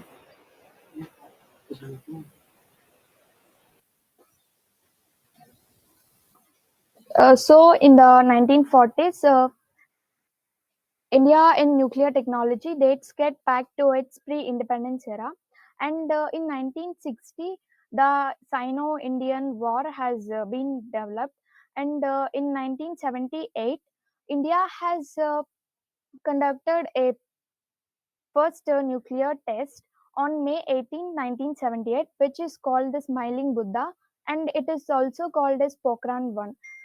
And in the series of 1998, Pokhran 2 nuclear test is conducted, which is under the Prime Minister of Atal Bihari Vajpayee.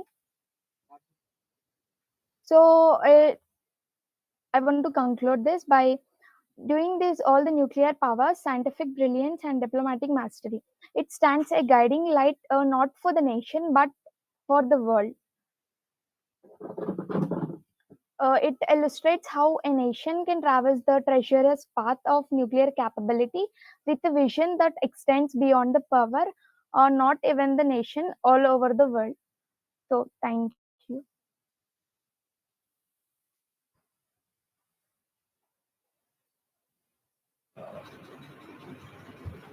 Okay, no issues.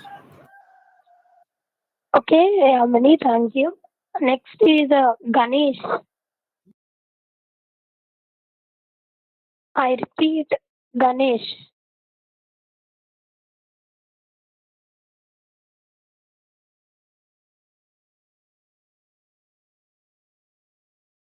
Okay, we'll continue with Sai Pavan. Sai Pavan, are you ready now? Sai Pavan, am I audible?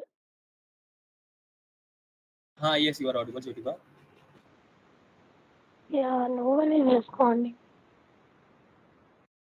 Sai Now you Pavan, are ready. please respond. Also, we are continuing with those which we asked you. Yeah, we moved 4 members last now, so we'll continue So with we them are now. can ask them serial by serial. Like we firstly asked, I think Elsa or Chana. Sahna, yeah. Chana, okay, Okay. Chana, you can proceed, but keep in everyone keep in your mind that you don't have to speak by looking anywhere. Your eyes should be focused on your camera only, okay? Because we can only judge you by your face and your body language only. Okay, so now you can continue, Chana.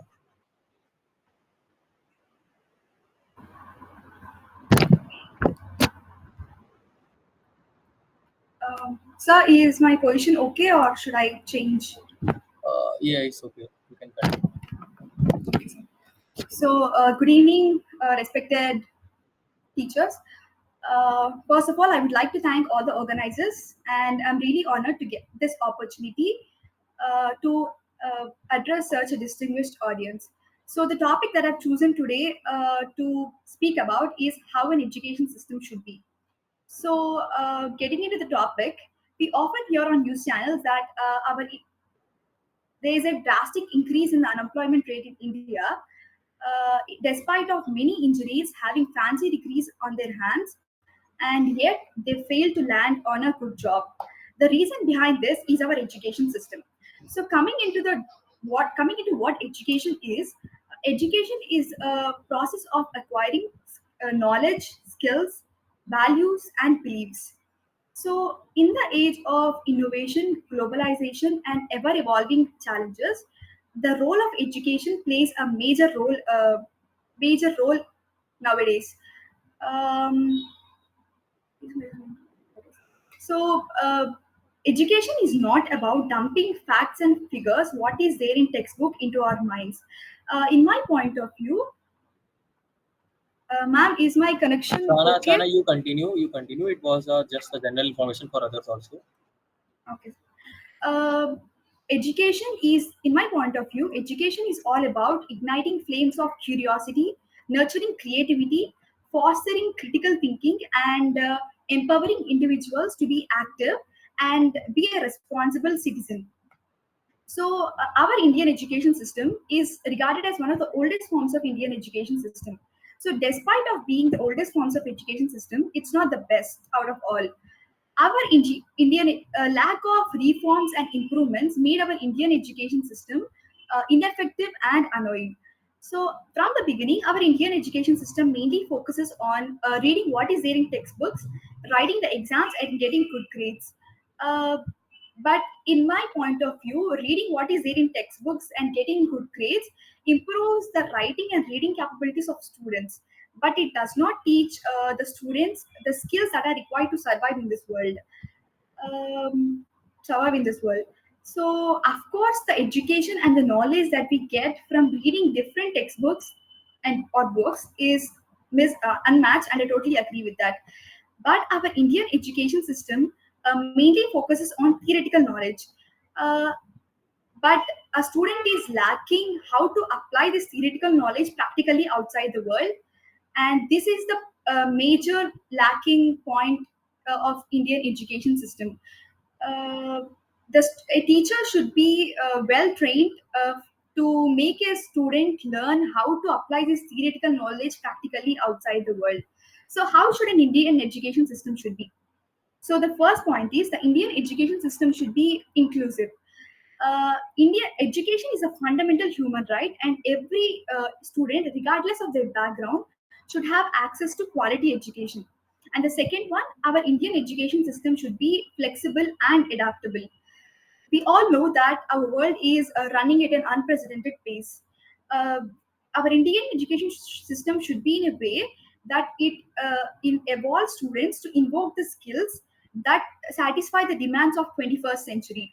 So we people should recognize that education is not only about academic excellence; it's also about ethics and human values, respecting others, empathy, emotional intelligence, and so on. So, getting into furthermore, our Indian education system should also be self-centered. We all know that we all know that we students have a different ways of learning. We students have different ways of learning and different techniques. So, therefore, our Indian education system should be something of personalized learning, where students get to know about their passions and develop their skills based on their passions.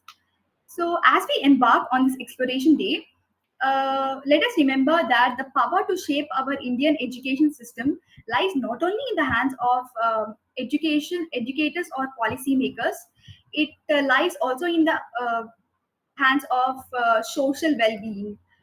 So, I finally want to conclude my speech by saying a quote which was said by Nelson Mandela. Education is the most powerful weapon that you can use to change the world. Thank you. Thank you, Chana. Hilsa, are you ready? Ma'am, is my voice? It's not clear, Am I Hilsa. audible? 1 second. Am I audible Ah, now? yeah. Yeah. Is it okay? Okay. Can I continue, ma'am? Yeah, continue. So good evening, everyone. My name is Helsa. I am doing first year graduation in political science, and I'm from Phoenix Degree College from Vizag. And I want to speak about the topic how an education system should be. The aim of education is of knowledge, not of facts, but of values. So when I look up to find out how an education system should be, there are many problems that are for the society. Now, education is like a kaleidoscope. Just like a slight twist of a kaleidoscope brings in beautiful and intricate designs, each subdiscipline of education offers a new aspect into life to study, observe, and evaluate human behavior and societal structures. Now, the problems that education systems are facing, most educational systems are defective. There is a theoretical base, there is lack of aptitude, lack of proper technological skills, and then there is this problem where there is no basic education for all, and usually children from the elite families have access to higher education, whereas children from the lower sections of society cannot afford them. So there is an unequal distribution of wealth, income, and current assets. So, and then also education has been turned into somewhat like a business. Like no one is actually paying actual interest in that. It's become somewhat business. So there are many problems that are facing the current education society. So it is important that each educational structure needs to like make amendments into. I would like to highlight 5 spheres that each education system should have. The first one is vocational education. Vocational education refers to the imparting of skill-based education to children. Here, the children are going to learn the skills required for a particular job or a practice, and this is going to increase their efficiency of doing the work. The children, they are gaining the knowledge of the subject as well as work experience needed for that particular practice. This not only bridges the gap between education and education, but it also bridges the gap that is required for training. Like usually after we finish our classes, all the students are supposed to undergo some years of training. So those resources and time can be utilized by implementing vocational education in our own curriculum. And also because of vocational education, students are going to understand and actually relate to how people are working. So a dignity of labor and work is increased through vocational education. The second one that I would like to highlight is technologically based education. Technology has drastically altered human existence in the past 25 years. No one would have thought that this age we would be calling it as a tech age, because that is how fast technology has been ruling our lives. So if our education system are not as advanced as technology, then we are probably lacking in the competitive market. So it's like most education systems, though they are efficient, they are lacking the basic technological skills, technological qualifications. Even if they're having technology, they are using outdated techniques and um, um, processes. So it is equally essential that to keep up with the age of cutting edge technology, we need to implement it in a curriculum, because technology opens up a way of learning with it. The third one that I would like to highlight is nature based education. I think that when Rabindranath Tagore said that nature is the best teacher, he meant it, because syllabus is not always in books and curriculum. I think nature is the best teacher, because nature provides an environment where children are actually learning the processes live hand. They can see how a calm and serene environment actually teaches them a lot more than just the textbooks and materials that are given to them. So nature based learning, it actually defines how humans should be. We are not superior to nature, or we are not next to nature, we are a part of nature. So understanding nature defines our relationship with it, and also within each other. So nature based learning is also important. The fourth one that I would like to highlight is empowering education. When Nelson Mandela said that education is the most powerful weapon in the world, he actually meant it. The most powerful weapons in the world are not snipers or rifles or swords or knives. Education is no match to what explosion it can create. So education is actually the most powerful weapon. It can address societal issues. All the freedom fighters that have come have openly accepted that education has equipped them to voice out their opinion. Education has equipped them to break societal barriers. So education is like a key that is addressing each and every issue. So education should be empowering. Education, like it should not be demanding, but also it should be voicing out their opinions without the fear of getting oppressed. So empowering education is equally important. The last one that I would like to highlight is talent-based education. Now, if all the country just had doctors and scientists, then I don't think that we would actually find out another MS Dhoni or a Subbalakshmi or a Zakir Hussain or other celebrities. So profession and interest are not just doctors, engineers, and scientists. If we find out that children have an interest in music, they can study for education. So it is equally important to create talent-based education. When we are encouraging our talents, we are encouraging their interest. Students and children, they feel secure in their environment. Like yes, they have a responsibility that they have to fulfill. They actually realize their goals. So instead of prompting children to earn marks in this rat race of NEET and JEE examinations, I would like to actually encourage students to kindle your own interest. It's not about being in the race. It is about making your own mark in whatever field that you're processing.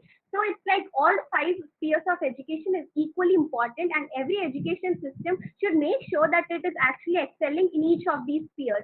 So an education system should be constructive, it should be empowering, it should be nature based, it should be vocational, and it should be technological based. So when we implement these, we are going to have a powerful society. And when with the Indian government introducing the new education policy 2020, many Elsa, faces are turned. Look how this is I going. think we don't have much time left. Okay, we also have to conclude the meeting also. So you can conclude the topic because two other participants are there to speak. Okay, so you can conclude now. Yes, I'm concluding. So this is my thoughts on how an education system should be. So let's educate ourselves and prove the world the power of education. Thank you.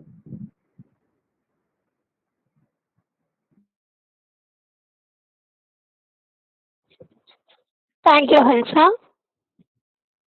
So, Sai Pavan, it's your turn now.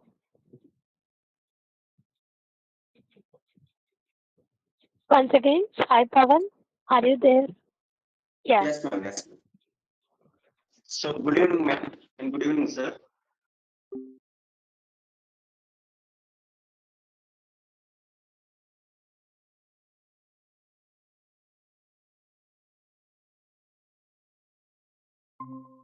Okay, ma'am. Thank you. So, I am going to tell you about how an education system should be. I'm going to tell you about my opinion on how an education system should be. So, let me start with my own story. When I was studying in my primary education, I was very poor in my education. I'm very, I go with a blank paper and come back with a blank paper. I go with a blank mind and come back with a blank mind.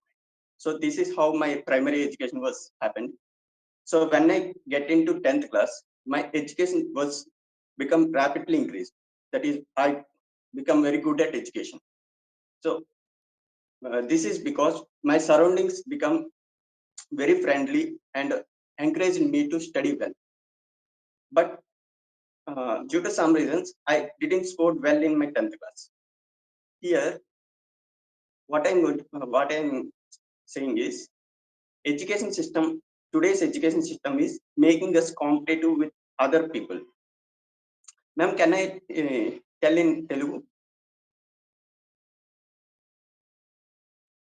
Ma'am? Yeah, you can. Okay, ma'am, thank you. So education system అనేది ఎలా ఉండాలి అంటే one competition పెంచుతూ ఉండాలి, అది కూడా healthy వేగా. అంటే ఒకరితో పోల్చుకున్నట్టు కాకుండా ఎవరి కాళ్ళకి యూనిక్ ఎబిలిటీ అనేది ఉంటుంది. సో మనకి అందరికీ ఒకే క్వశ్చన్ పేపర్ ఇచ్చి అందరం అటెంప్ట్ చేస్తే అందరికీ ఒకేలాంటి నాలెడ్జ్ వస్తుంది. బట్ ఇక్కడ యూనిక్నెస్ అనేది మిస్ అవుతుంది. సో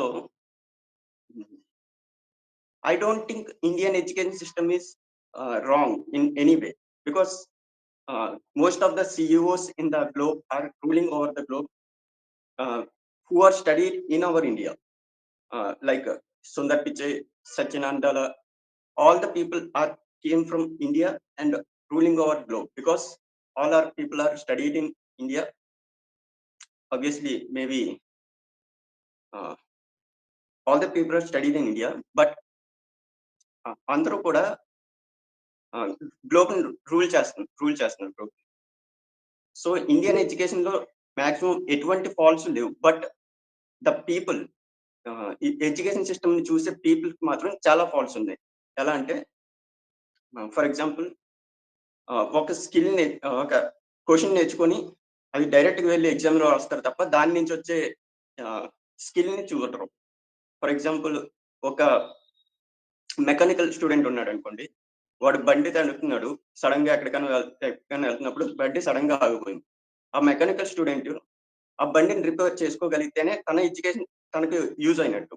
అంతే తప్ప తను బండి గురించి పేరాలు క్వశ్చన్ పేపర్ నింపేస్తే వాటి వల్ల ఉపయోగం ఉండదు.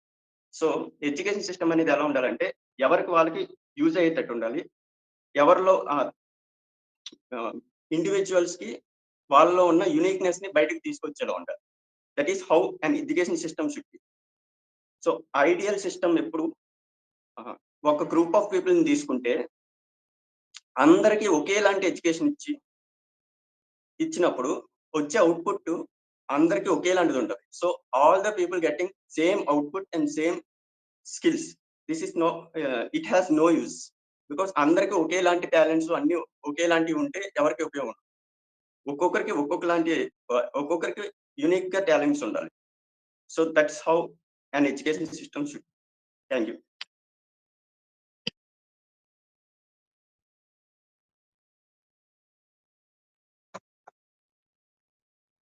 Have you done, Pawan?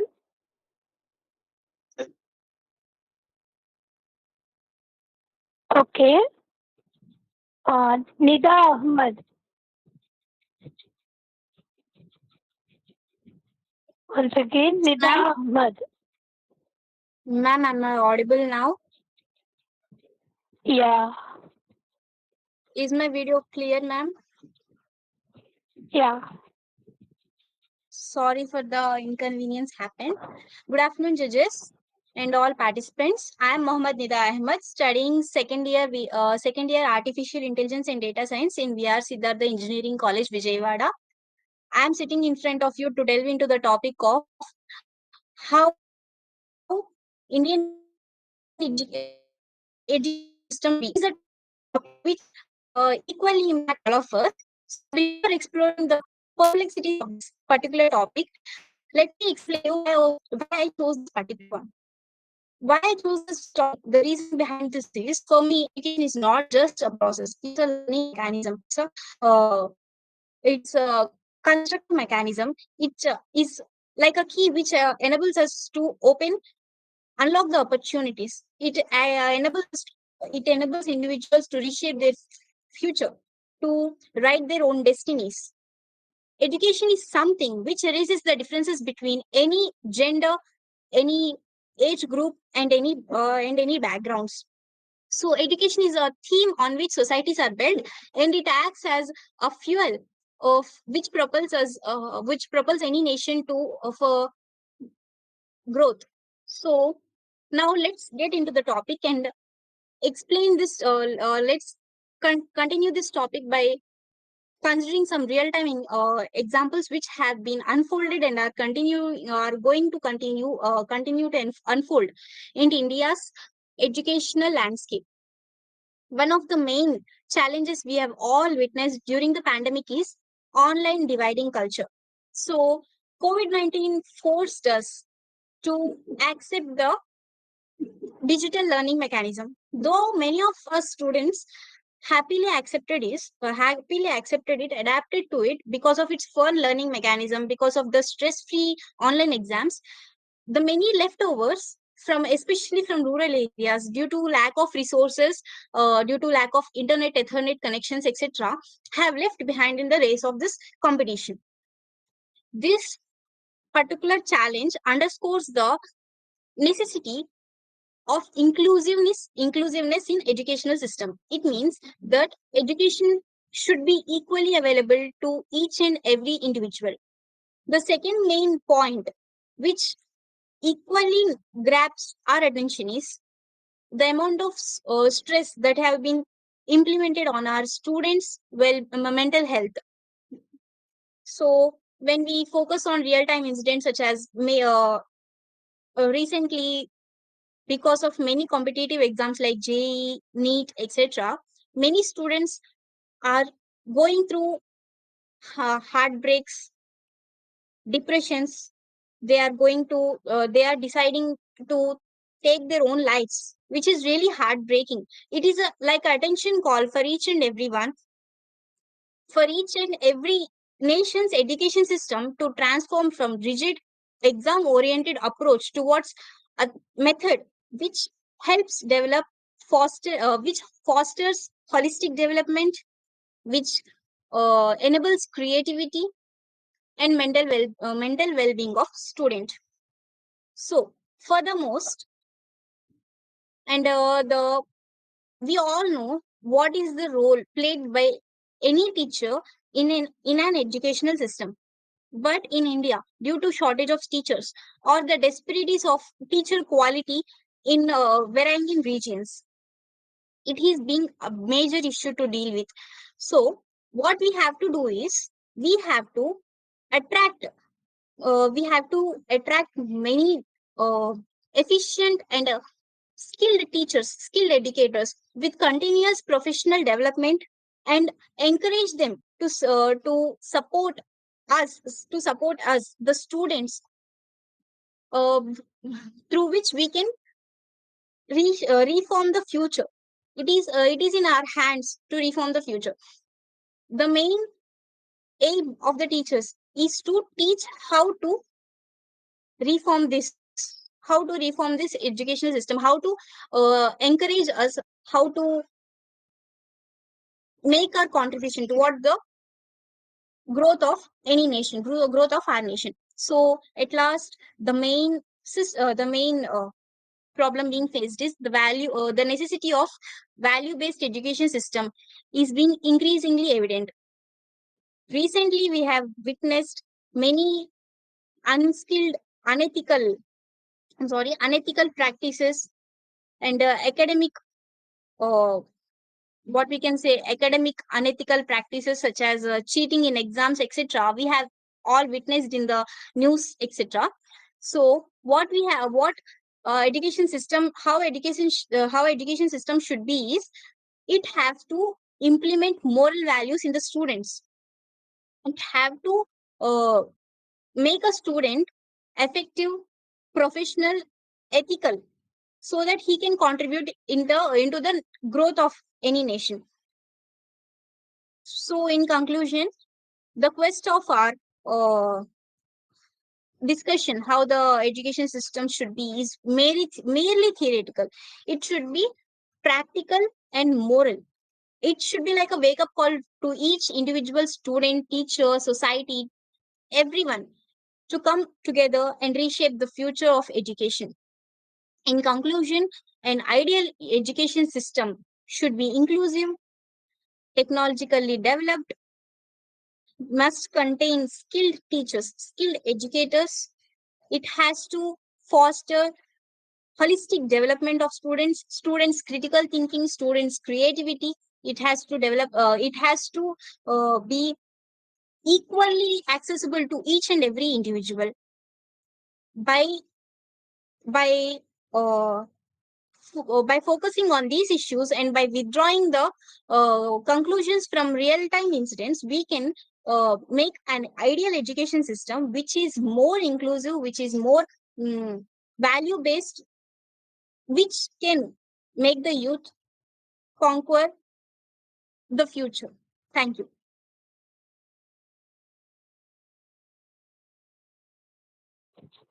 Thank you, Nidhi.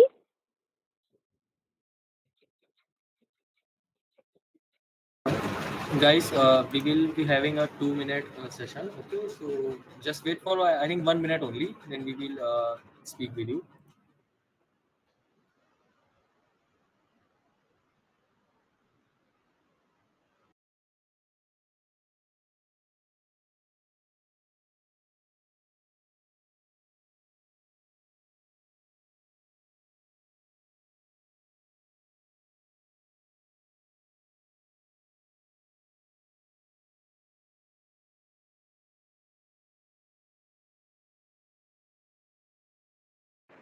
Okay, now I'm gonna announce the names of some members.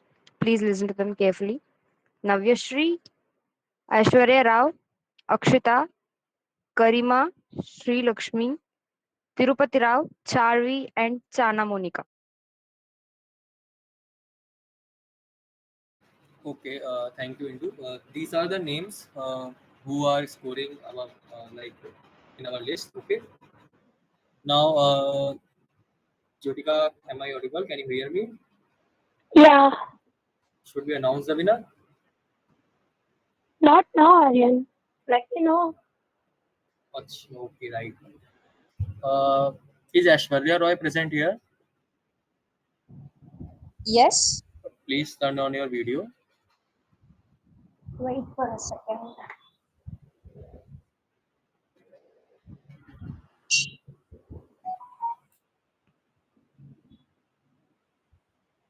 Please, can you give a brief, like not brief, in short intro about yourself? About myself. Yes. I'm Aishwarya Roy from KVN College, pursuing final year in BCom Computers graduation. It's about my education qualifications. Do you want to know about myself? Like you can tell your name, your qualifications, your college you are studying, From your KBM hobbies. Right? I'm from KBM College, Vijayawada. Start from beginning and just speak in a flow. Okay. Myself, I'm Aishwarya Roy, pursuing my third year BCom Commerce Computer Applications from KBN College, Vijayawada. Okay, thank you, Aishwarya. Okay, thank you. Navya is here. Yes, sir. Please turn on your camera. Could you give me a moment, sir? Yes. Can I get a moment, sir? Okay. Okay. Yes.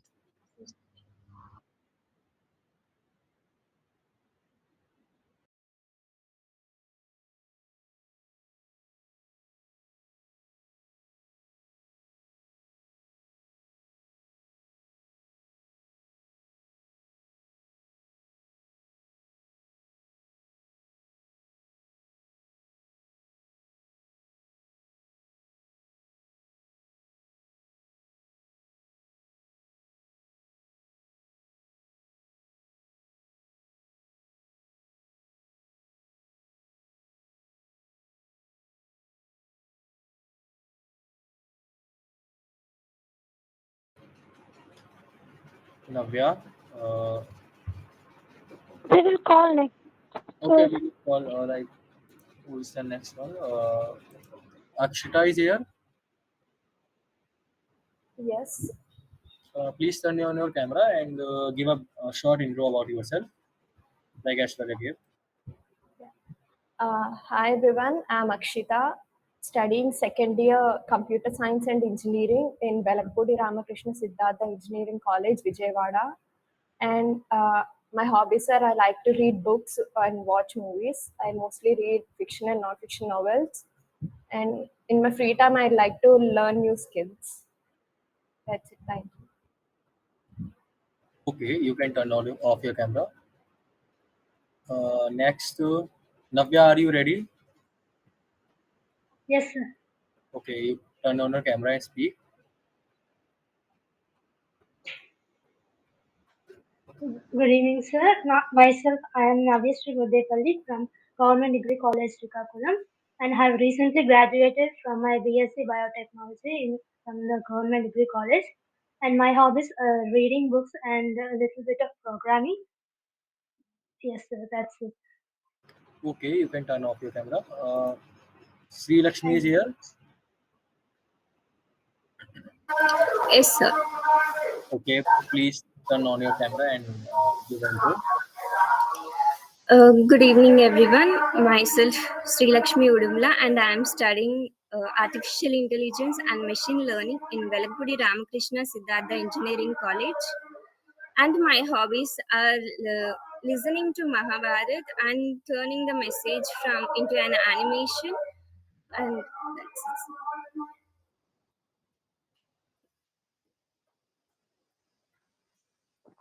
it. Okay. So Jyotika, now we should proceed with the winner list. Yeah.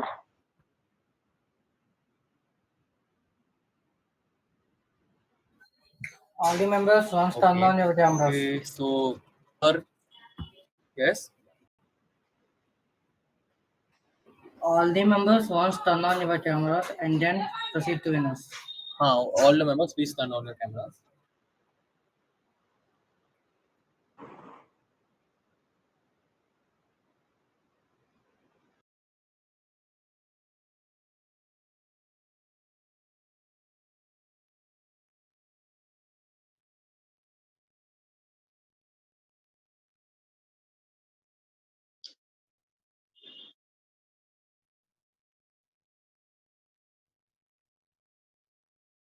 Just wait for 1 minute. We are going to conclude the results.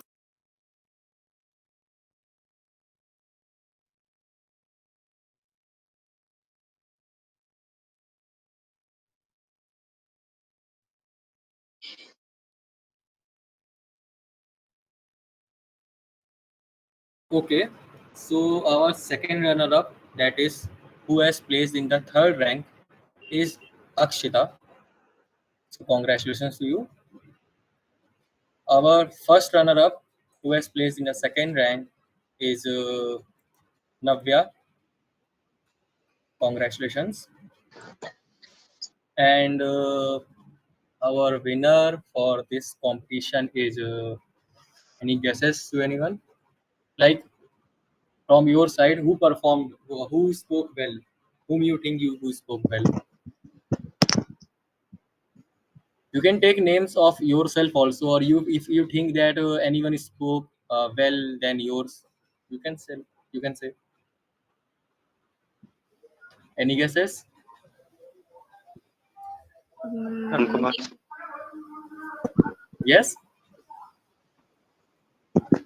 Tarun Kumar, maybe, sir. Arun Kumar. Okay. Yes, Sri Lakshmi, you wanna say? I think Aishwarya did well too, sir. Navya, Karima, Charvi, you all wanna say a name, or if you think you are a winner, you can say yours. Ashwarya, what you will say? Like Sri Lakshmi said, your name. You can turn on your mic. According to me, everyone did well, but Chahna, she did much better. But somewhere I felt she was looking into the book. Actually, first time, but not for the second and third times. Yeah, that's why we gave her a chance. Yeah. Okay. Akshita also did well, sir. Okay. Akshita is now placed in third rank, so she can't be winner. Okay. Navya is second, and the Well, I winner thought of the education competition is Ashwarya Roy. Congratulations, Ashwarya. You are the winner, so. and you will receive your certificate soon. Okay. Nice meeting you, and thank you for participating in ISU Andhra Pradesh Knowledge Quest. Okay. We would like to introduce our team members. Sai Krishna, you can introduce yourself first.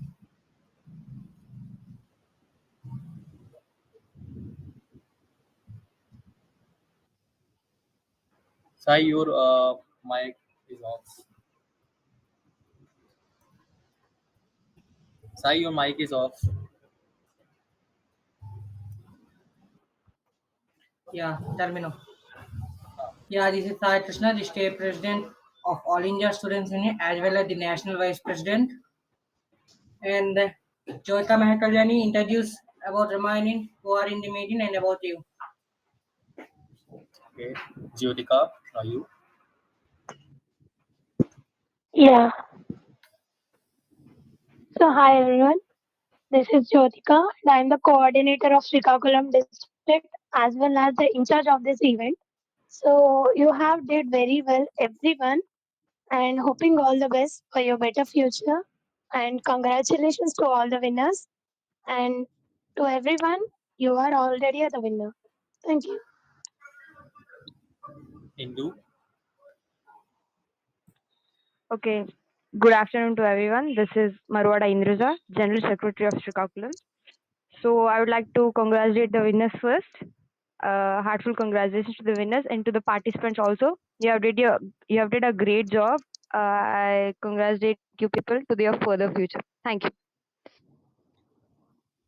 Okay. Anyone else left, or it's my time? So, It's my Your time. time. Okay. Okay. Okay. I think Everyone. Chana want to speak something. Chana? Chana, you can speak. yes, sir.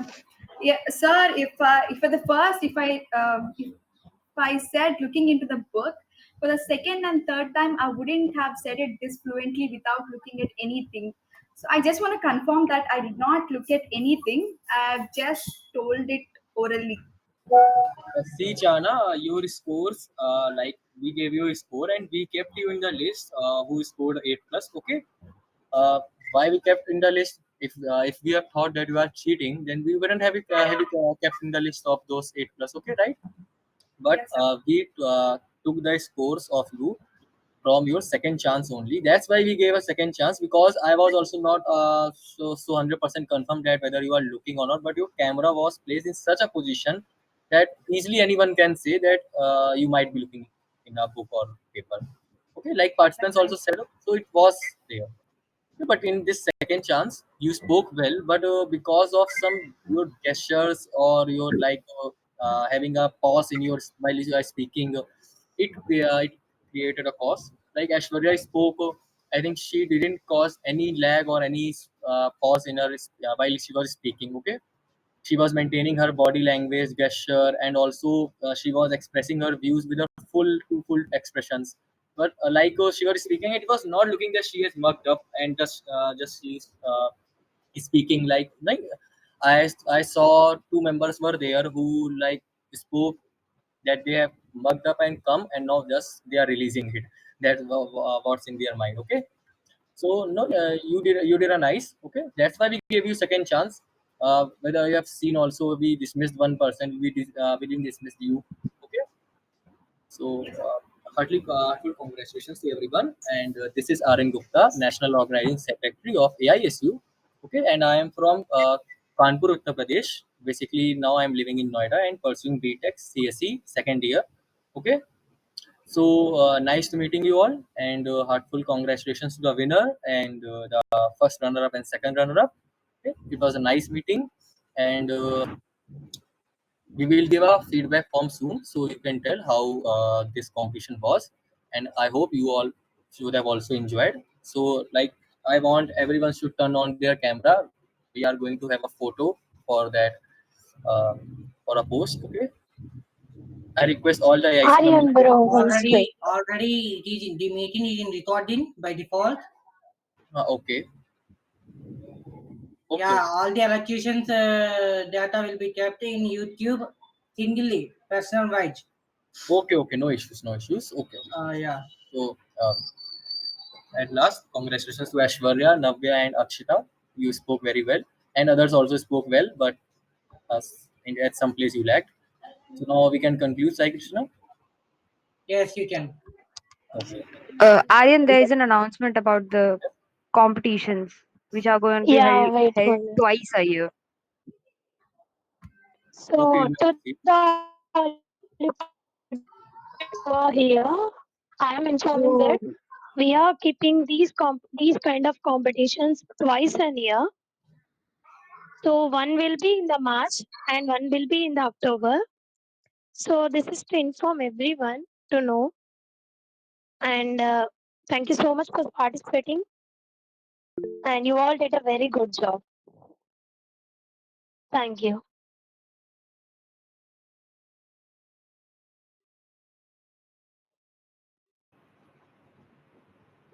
Yes. If anyone of you want to join AISU, okay, like AISU Andhra Pradesh or AISU national team, you can DM any of us. Like I have also given my number.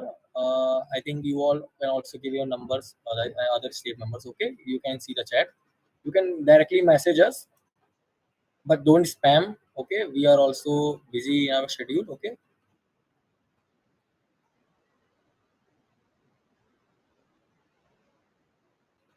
Everyone noted down the number, because once we will leave the meeting, I think the chat will go. So if anyone wants to DM or message or wants to join, they can note down.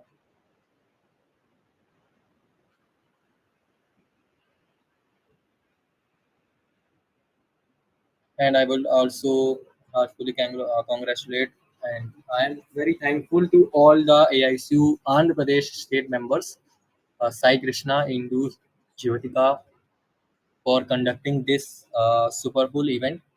Like we have seen all the members. I think you all are from Andhra Pradesh only.